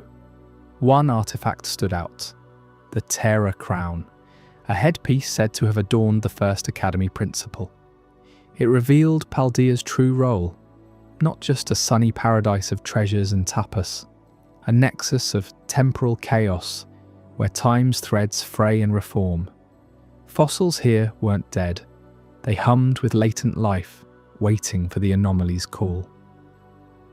Terra crystals, born from Terrapagos's tears, scattered across the land to balance the flux. You can feel the weight of it. Paldea wasn't shaped by volcanoes or seas like Hoenn. It was forged in time's forge, a region where past and future bleed together. Let's dive deeper into those expeditions because the stories are gripping. Take the tale of the Iron Descent, logged by a young researcher named Geeta. She led a team into the crater's fourth layer, where gravity flipped and echoes whispered futures unborn. They faced a pack of iron boulder-like tanks rolling like living avalanches. Dodging plasma blasts, they discovered a cache of future tech shards, proto-Pokeballs humming with AI voices. These treasures hinted at a timeline where humans and machines merged Pokémon training into cybernetic symphonies. Back at the Academy, debates raged. Was Area Zero a warning from Dialga? A gift from unseen futures? Anomalies kept coming. Raging bolt, a thunderbird from lightning-scarred eons, gouging fire, a draconic blaze from volcanic hells. Each clash yielded data, each treasure a puzzle piece. Scholars adapted. They built outposts ringed with terror barriers, trained paradox specialists. Classes shifted from battles to rift theory. How do you catch a future? One lecturer asked. Answer: with patience and crystal attunement. Escalating anomalies forced innovation. Time quakes now warped roots above ground, spawning mini paradoxes in wild areas. A fluttermane haunting Iberian ruins, ghostly and futuristic. Sandy shocks, a magnet beast magnetizing compasses into chaos. The Academy's decoding accelerated. They traced the anomaly's pulse to Terrapagos's lair, a crystalline sanctum where time loops eternally. Venturing there meant risking erasure. Step wrong, and you'd age to dust or revert to infancy. Yet they pressed on, unearthing the ultimate treasure, a prophecy slab. The crater calls the lost, births the unseen. Paldea stands as time's anvil, hammered by chaos eternal. This revelation hit like a stellar terror blast. Paldea, with its carefree vibes and open-world freedom, masked a churning heart of disorder. Treasures confirmed it, amulets linking to Sinnoh's spear pillar, suggesting Mount Coronet and the Great Crater pulsed in sync. Unknown script matched Alph ruins, tying early human Pokémon bonds to temporal rites. Even Kalos's ultimate weapon echoed here, energy discharges mirroring terror surges. You start to see the pattern. Regions aren't isolated. Paldea's chaos fed into Galar's darkest day, Alola's ultra breaches. It's a nexus, alright, drawing chaos to forge evolution. But control slipped. Terraforming scars lingered. Anomalies breaching surface now. Trainers across Paldea rallied, their academies churning heroes. Battles in the crater became legend, terrastalizing a roaring moon against Iron Valiant, crystals exploding in rainbow fury. Terrapagos watched, its power stabilizing or dooming. Scholars warned, ignore the nexus, and paradoxes overrun the world. Embrace it and unlock time's secrets. What does this mean for you, trainer? Descending Area Zero isn't just adventure, it's confronting history's ghosts and tomorrow's machines. Feel the thrill? The dread? Paldea's Great Crater Age marks humanity's boldest gamble, terraforming time, birthing gods from glitches. And as Paldea's paradoxes stabilize into reluctant coexistence, the world edges toward unity. Up next in Chapter 14, the grand unification of leagues, where fractured regions forge a single competitive empire. How did battling bridges become the glue holding it all together? You won't want to miss the rivalries that changed everything. The grand unification of leagues. By the dawn of the league unification era, over 1,000 trainers from Kanto alone had claimed the title of champion. Yet their victories felt confined to a single landmass, isolated by treacherous seas and rival traditions. What if one grand alliance could shatter those barriers forever?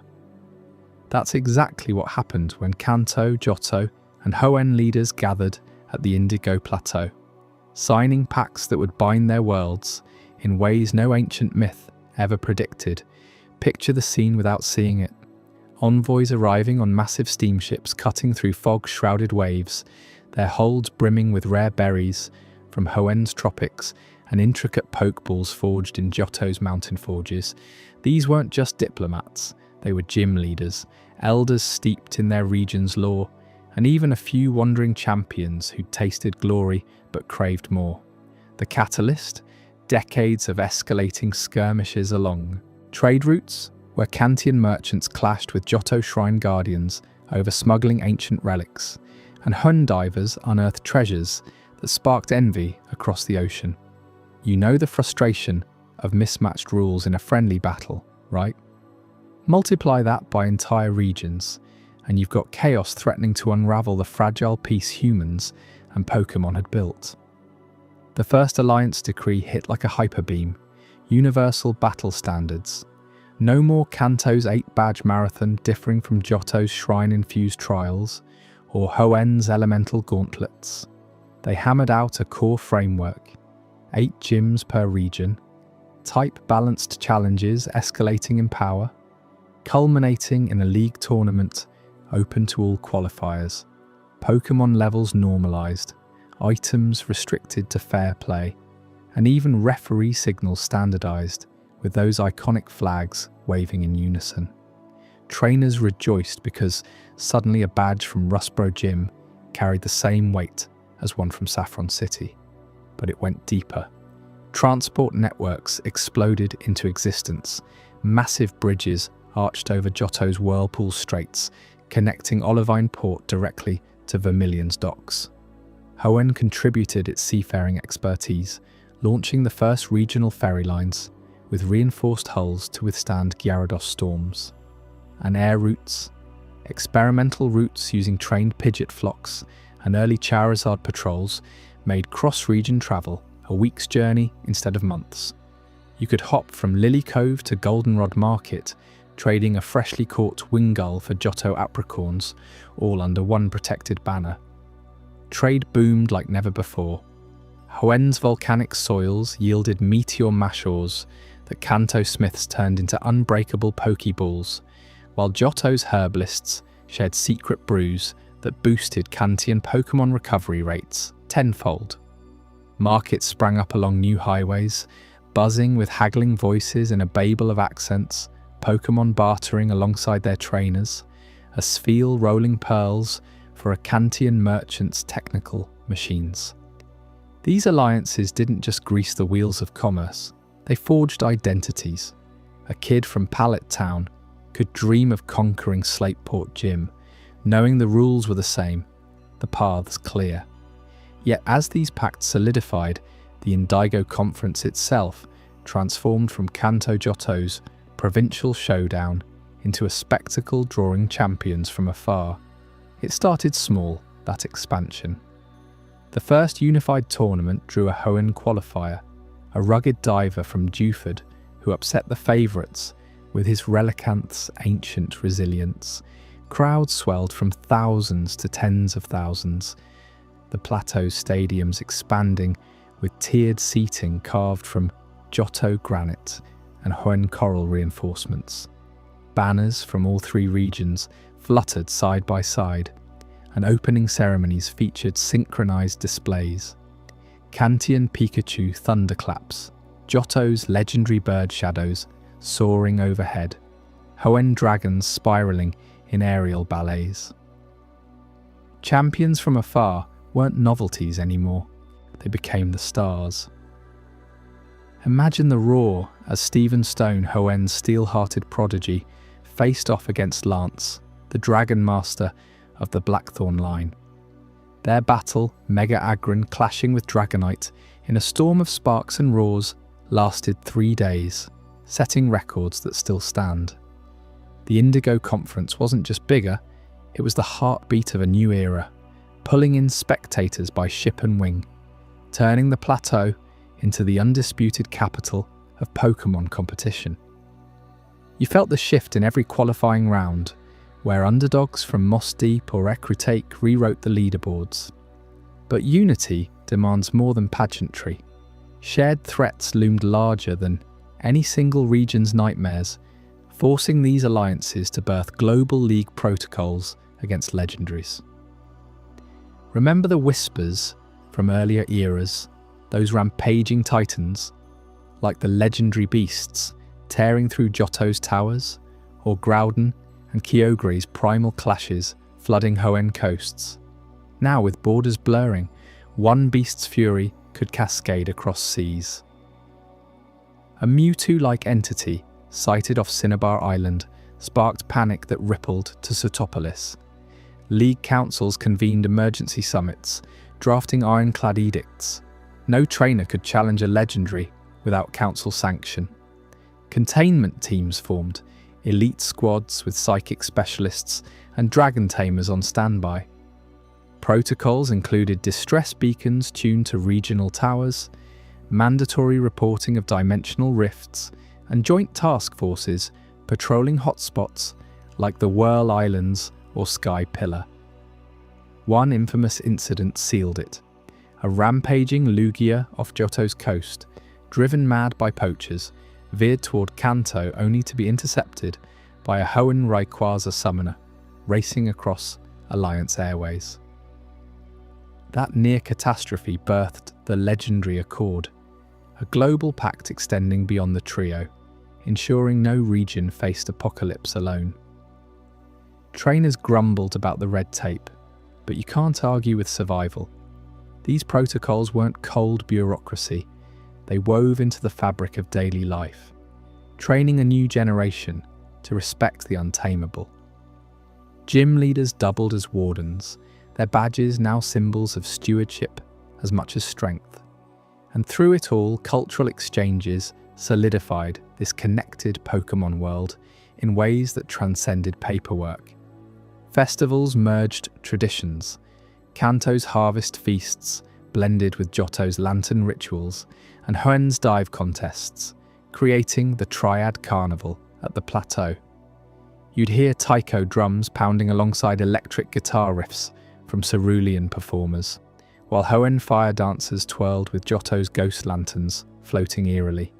Pokémon mingled freely, a bayleaf sharing grass with Tropius herds, unknown scripts etched into shared murals telling unified myths. Migrations followed. Johto herbalists settled in Hoenn's rainforests, crossbreeding remedies that cured Kanto's urban Pokémon ailments. Kantian engineers built dams in Hoenn's floodplains, earning the trust of wary sea clans. Stories spread like wildfire, the tale of the wandering monk from Ecruteak who tamed a wild Suicune in Kanto's depths, or the Hoenn Pearl diver who uncovered Johto ruins, revealing shared ancestral glyphs. Schools exchanged students, with Pallet kids learning coral navigation and Lavaridge youths mastering Viridian martial arts. Even rivalries blossomed into friendships, like the annual Kanto Johto badge swap meets where gym leaders traded challenges and secrets. Yet, beneath the harmony, tensions simmered. Not every alliance was smooth. Hardline traditionalists in Johto decried the dilution of shrine purity by Hoenn's brash divers, while Kanto industrialists grumbled at trade tariffs protecting Hoenn's rare gems. Skirmishes flared along new borders, quickly quelled by unified ranger patrols. One near breaking point came during the Great Tide Surge, when Kyogre's unrest threatened all three coasts. League champions united in a desperate summit, their Pokémon forming a living barrier that channeled the beast's rage into harmless currents. That victory cemented loyalty, proving the alliances weren't fragile pacts but living bonds. You see, this grand unification wasn't born of idealism alone. It was forged in the crucible of necessity, turning disparate regions into a powerhouse. The Indigo Conference's expansion pulled in not just champions, but visionaries, merchants, and dreamers from every corner. Protocols against legendaries ensured that power served peace, while exchanges made cultures richer, Pokémon bonds deeper. Trainers like you and me could finally chase horizons without fear, knowing the world was stitched together by shared rules, swift transports, and thriving trade. But as these foundations solidified, a new wave crashed in, whispers of harnessing Pokémon power in ways that defied nature itself.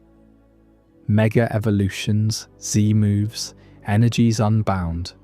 What cataclysmic breakthroughs awaited? Stick around for Chapter 15, Scientific Revolution and Power Unleashed, where you'll discover how scientists cracked the code to godlike strength, and the world teetered on the brink of unimaginable change. You won't believe the experiments that followed. Wait, that's not the end. Let's dive deeper into the ripples. Take the transport revolution alone. Before unification, crossing from Kanto to Hoenn meant risking pirate-infested waters or grueling overland treks through uncharted wilds. Post-Alliance, the Tri-Sea Fleet launched, iron-clad vessels powered by water Pokémon steam engines, captains like the legendary Captain Stern, charting routes that shaved weeks off journeys, schedules pinned to every Pokémon Center, timetables syncing with league qualifiers.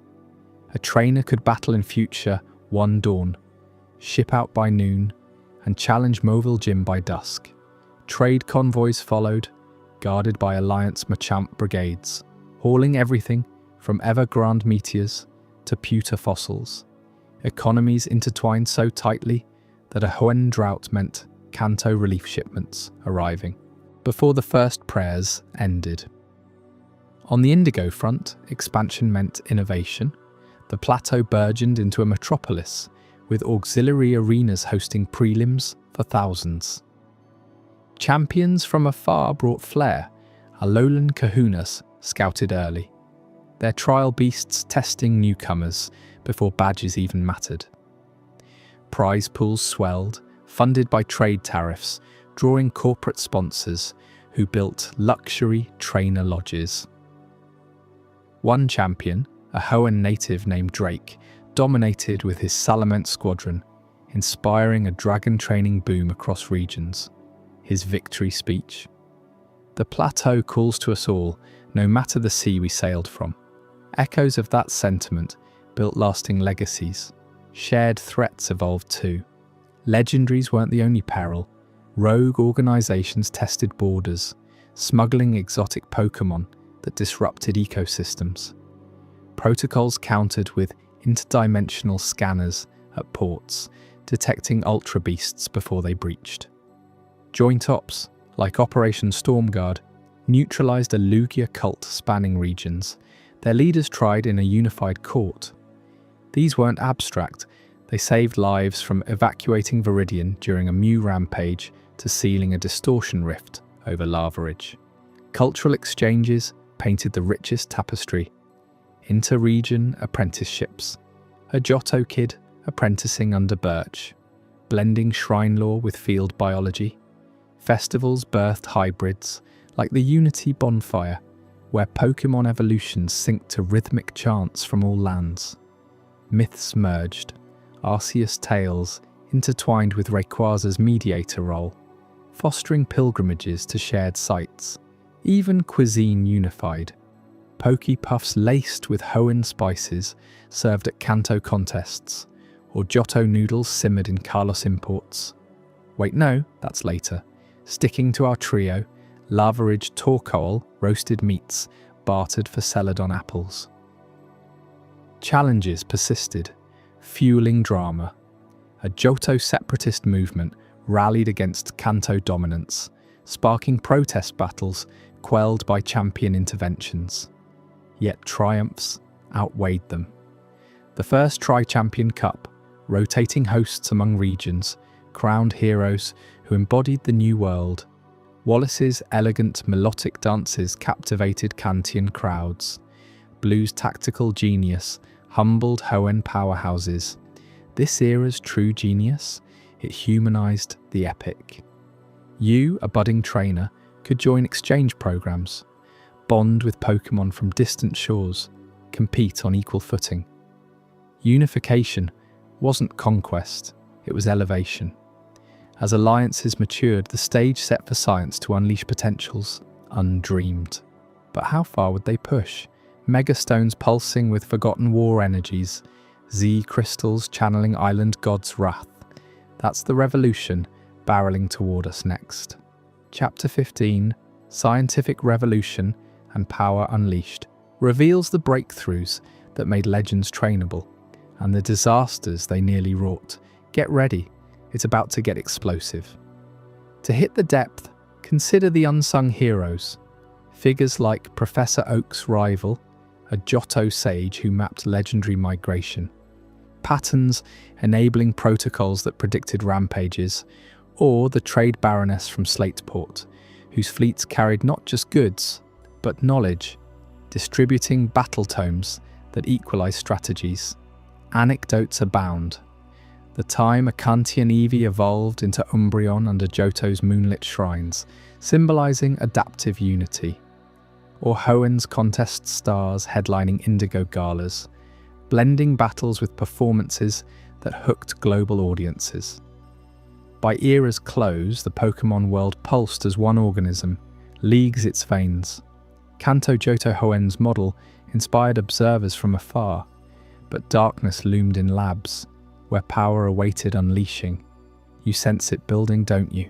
The scientific revolution and power unleashed in Chapter 15 explodes with mega evolutions, birthing from Kalos ruins, Z-moves tapping Alolan spirits, Dynamax from Galar's core. How did trainers wield god powers without shattering reality? Hang tight, the truth will shock you. Scientific revolution and power unleashed. In the span of just a few decades, Pokémon science exploded from dusty tomes of myth into gleaming laboratories humming with quantum scanners and dimensional probes. Mega evolution wasn't some fairy tale whispered around ancient campfires anymore. It became the spark that ignited a global revolution in understanding the raw power woven into our world. Picture this: researchers in Kalos poring over shards from the ultimate weapon that scarred the land 3,000 years ago, finally cracked the code. Those megastones? They're not random gems, they're crystallized remnants of infinite energy, the same force Aze unleashed in his desperation during the war. Scientists isolated the resonance frequency, proving it syncs with a trainer's willpower and a Pokémon's life force. You can almost hear the breakthrough announcement echoing through the halls of Lumiose University. Mega evolution channels an ancient surge, dormant since the cataclysm, now replicable in controlled bursts. No more relying on fleeting bonds alone, labs engineered stabilizers, letting even novice trainers glimpse that transcendent power without the risk of overload. But Kalos didn't keep this secret locked away. Word spread like wildfire across the Indigo League networks, pulling in experts from every corner. Johto's scholars cross-referenced it with their shrine records, uncovering etchings that described awakened forms during the legendary beasts era. Suddenly what was once divine intervention felt tangible, measurable. Heart rates spiked in boardrooms as funding poured in. Why stop at mega evolution when Alola's Z crystals pulsed with similar vibes? Those radiant crystals handed down through Tapu Guardians for generations, hold a synchronized crystal energy that amplifies moves to godlike levels. Alola's Ether. Paradise Labs dove deep, using spectroscopy to reveal they're infused with extra-dimensional particles, echoes from ultraspace itself. Z moves aren't just flashy finishes, they're bursts of primordial force, the kind that might have stabilized the islands during their turbulent formation. Researchers watched in awe as test subjects, like a humble Pikipek channeling a Z supersonic sky strike, shattered reinforced barriers designed to withstand Rayquaza's wrath. You have to wonder, if a tiny bird can tap into that, what limits are left for humanity? Galar jumped in next, riding the wave of their own industrial legacy. The darkest day wasn't just a historical blackout, it left behind Dynamax energy, a volatile radiation from Eternatus that permeates the wild area. Macrocosmos repurposed their stadium tech into global research hubs, mapping how this energy triggers massive size shifts and hypercharged attacks. Gigantamax forms, their evolutionary echoes sculpted by the same cosmic pressures that birthed legends like Regigigas. Labs confirmed it. Expose a Pokémon to purified Dynamax particles, and cells multiply exponentially, drawing from a universal Gigantamax factor latent in all species. Stadium battles became live experiments, with crowds cheering as Snorlax reshaped battlefields, proving this power scales with emotional stakes. Then Paldea dropped the bombshell with Terrastal. Deep in Area Zero's crater, where time folds on itself, scientists extracted Terra crystals pulsing with type-shifting aura. These aren't mutations, they're refractors of a Pokémon's core essence, allowing it to transcend typing limits. Mesa Goza Academy's quantum biologists linked it to the paradox Pokémon, ancient and future forms coexisting because Terra energy warps probability fields. One experiment stands out. A terrestrialized Meowscarada flipping from grass to steel mid-battle, shrugging off attacks that should have felled it. It's like rewriting the rules of reality on the fly. These breakthroughs, Mega Z, Dynamax, Terrastal, didn't just stack up as cool tricks. They demystified the ancient energies that pulse through Pokémon lore. For centuries, we chalked it up to whims of Arceus or squabbles between Groudon and Kyogre. Now, spectrometers show the threads connecting them all, a unified field of creation energy echoing the original one's first acts. Dialga's time ripples, Palkia's spatial folds, they're the macro scale of what Megastones miniaturize. Giratina's distortions mirror ultra wormholes and Terra shifts. You feel the paradigm shift, don't you? Myths weren't exaggerations. They were eyewitness accounts of science we couldn't grasp yet. Global labs sprang up like mushrooms after a storm, knitting regions into a web of shared discovery. The Pokémon Ecology Research Initiative, headquartered in Unova's Castilia skyline, tracks migrations with satellite swarms, revealing how climate echoes from Hoenn's primal battles still nudge Corvic night flocks across continents. Evolution triggers got dissected too, wide as a Dawnstone flips Snorant into Froslass only under moonlight. Labs pinpointed hormonal cascades, amplified by lunar Z energy. Residues, buried in Sinnoh's soil since the Hisui clans. Extra dimensions became the hot frontier. Ether's ultra wormhole generators, now licensed worldwide, punch stable portals for study. Teams ventured into ultra space, cataloguing beasts like Nihiligo and linking their neurotoxins to wild evolutions in Alola's wilds. Distortion World probes from Sinnoh mapped Giratina's realm, finding gravitational anomalies that explain Dynamax band quirks.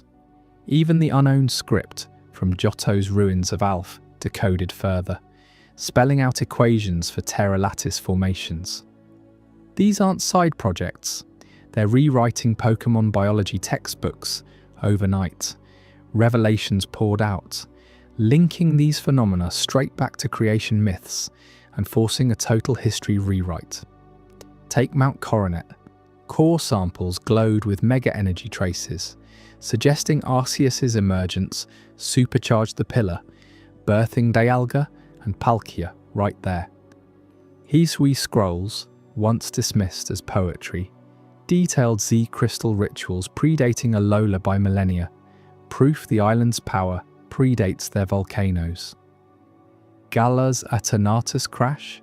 Spectral analysis matches Kalos War fallout, implying AZ's weapon drew from the same starry void that birthed Deoxys.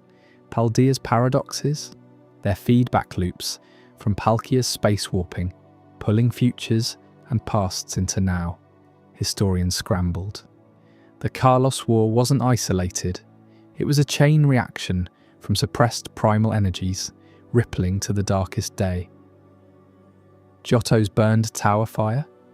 A micro-Dynamax flare, ignited by Ho-Oh and Lugia's clash, echoing Groudon-Kyogre tensions. Even Kanto's Indigo Plateau sits atop a latent terror vein, explaining why champions there evolve legacies like no other. We're not just studying Pokémon, we're uncovering that human civilization rode these waves from the start. Your everyday gym battle? It's tapping the Big Bang's afterglow, but power like this doesn't come without storm clouds.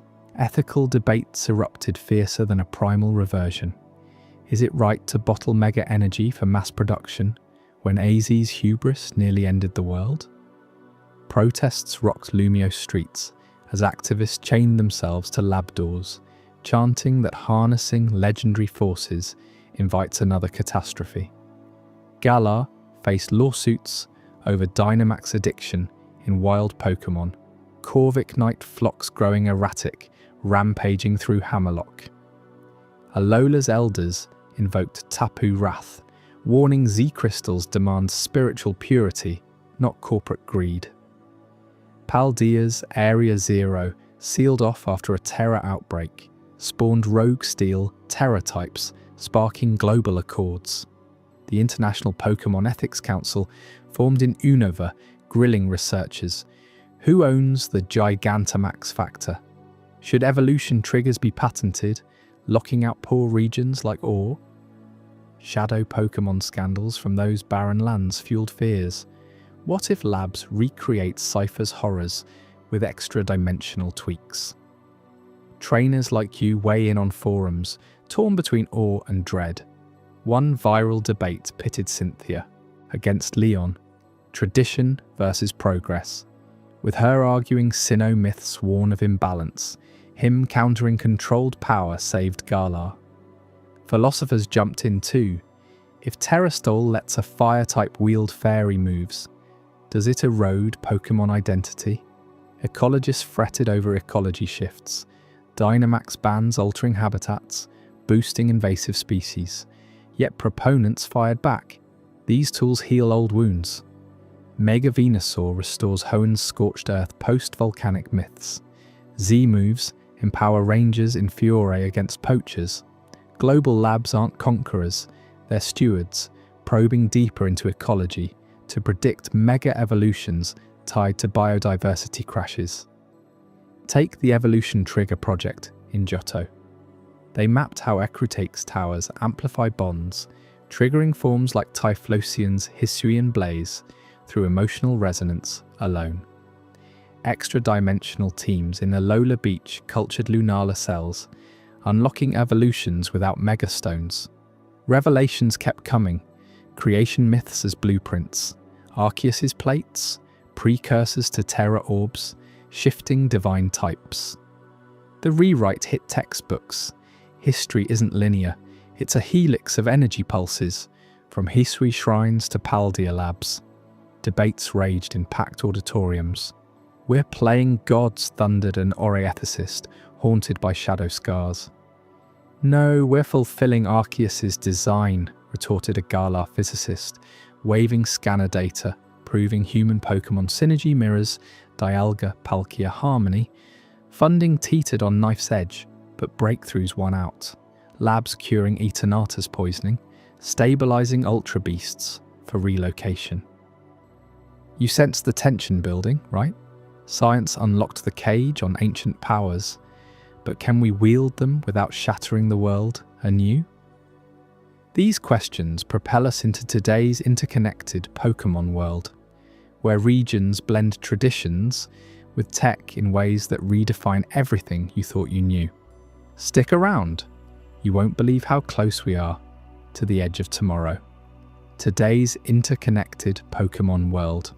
Today, over 50 billion people share the Pokémon world with its countless creatures, linked by hyperloops snaking through Kanto's bustling routes, maglev trains slicing across Unova's skyscrapers, and even Pelipper mail services delivering packages from Paldea's sunny coasts to Kalos's elegant boulevards. You can catch a flight from Lumiose City to Hau'oli City in hours, challenge gym leaders from opposite ends of the globe in virtual battles, or tune into live streams of tournaments where a Hoenn diver teams up with a Galar miner. This is the interconnected Pokémon world of right now, where borders blur but identities shine brighter than ever. Think about Paldea first. That massive crater at its heart, Area Zero, isn't just a relic from the past anymore. It's ground zero for the boldest scientific push humanity's ever made. Teams of researchers backed by the Terrestrial Academy deploy swarms of drones and Rotom-powered probes deep into its paradoxical depths. They're pulling out future Pokémon like Iron Valiant alongside ancient behemoths like Roaring Moon, studying how time folds in on itself down there. But it's not all cold tech. Local traditions keep things grounded. Paldean elders chanting to Miraidon and Koraidon at craterside shrines, believing these legends guard the anomaly from total unravelling.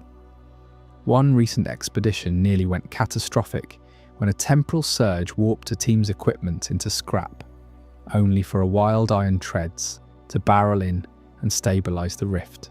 Coincidence? Or the legends tipping the scales?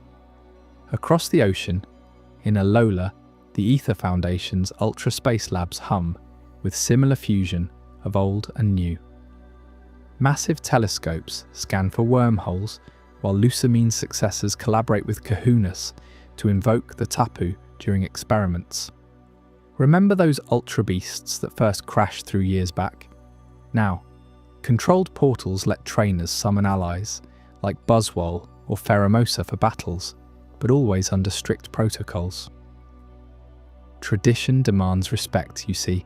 Alolan festivals where dancers mimic Nihiligo's graceful drifts precede every major probe. Just last season, a wormhole flare threatened Melamili Island, spewing Nihiligo toxins into the air. The Tapu Koko descended in a thunderous blaze, sealing it shut while Ether's purify chambers mopped up the residue. Tech probes the unknown, but the island's guardians ensure it doesn't consume everything. Even Sinnoh, cradle of creation myths, pulses with this blend. Mount Coronet's peak hosts the galactic building's remnants, repurposed into a distortion world observatory. Scientists use Porygon Z algorithms to map Giratina's shadowy realm, detecting ripples that could spawn reverse world incursions. Yet Hisuian rituals persist, clans offering Lake Trio pearls at Tri-Lake shrines to maintain balance.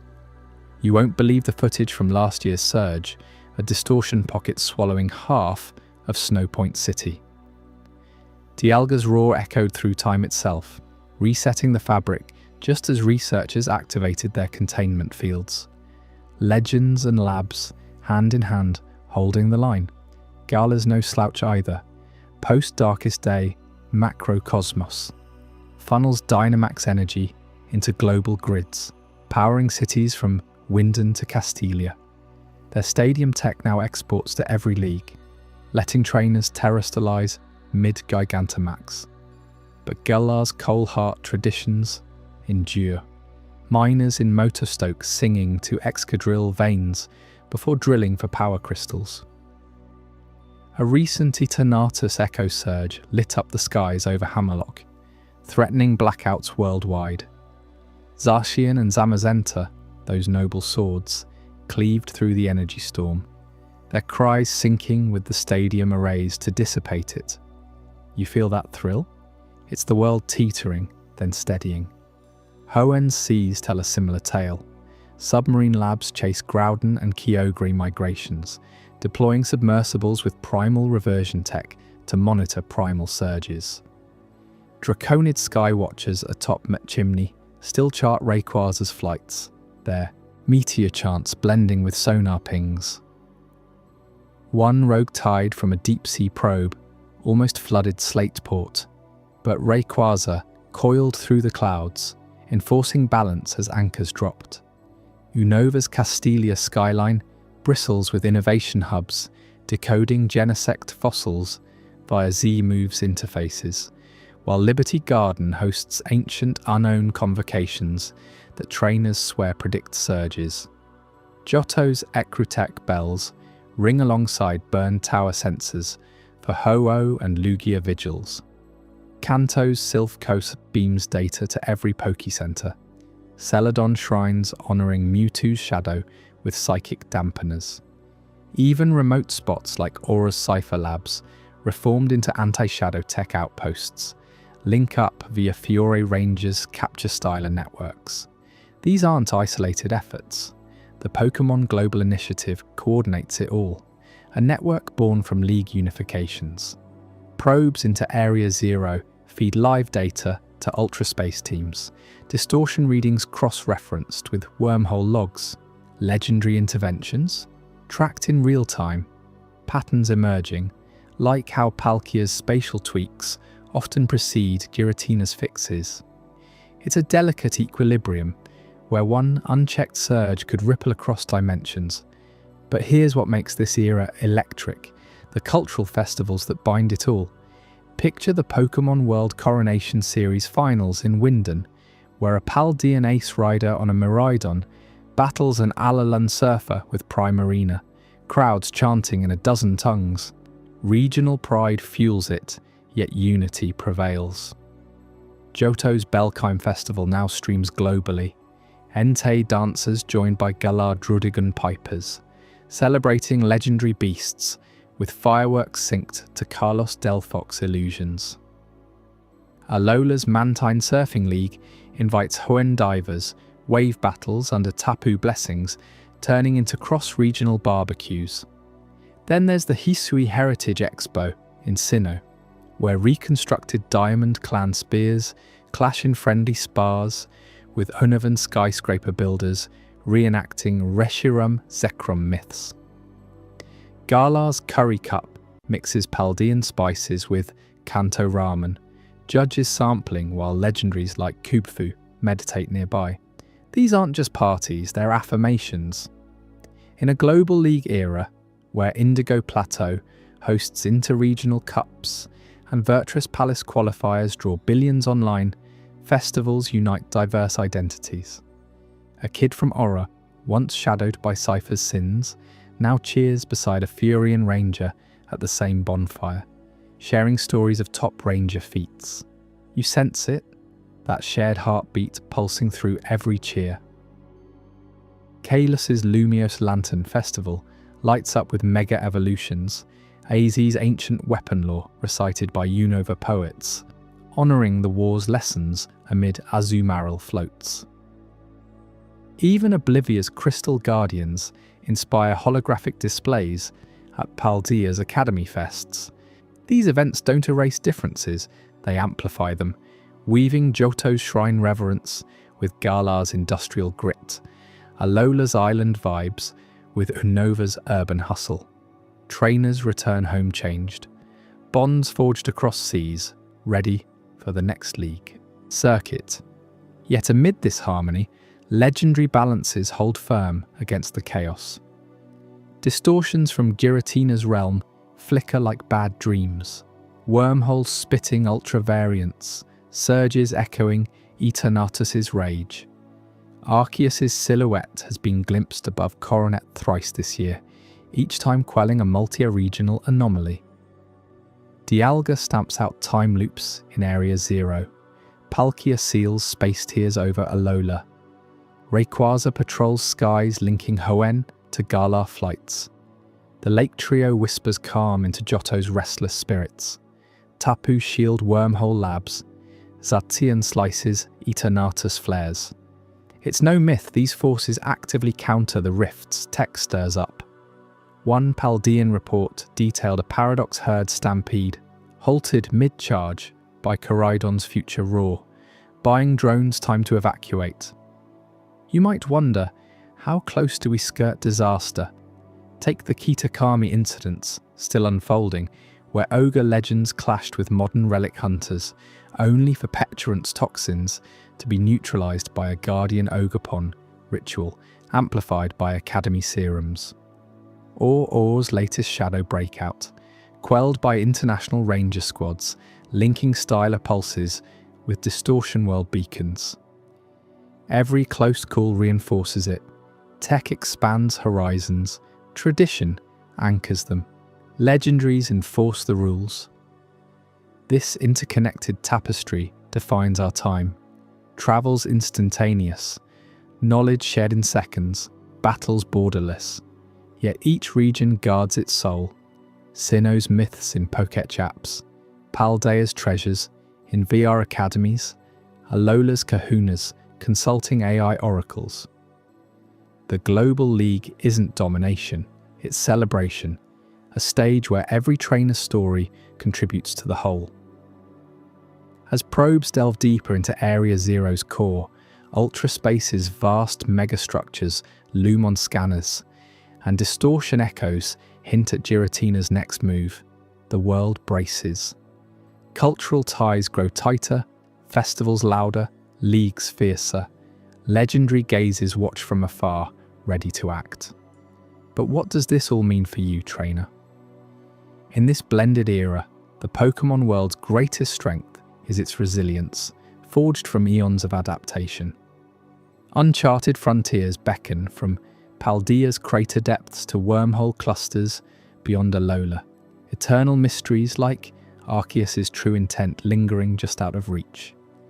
We've traced the history from creation's spark to this vibrant now, but the ultimate truth, the thread tying every region, every legend, every battle, waits to be revealed. Stick around, because the grand finale will change how you see it all. If this story resonated with you, there's so much more to explore. Tap the Pokémon playlist to continue the adventure, and save it so you'll always have something soothing to fall asleep to, or choose the recommended video for another deep dive.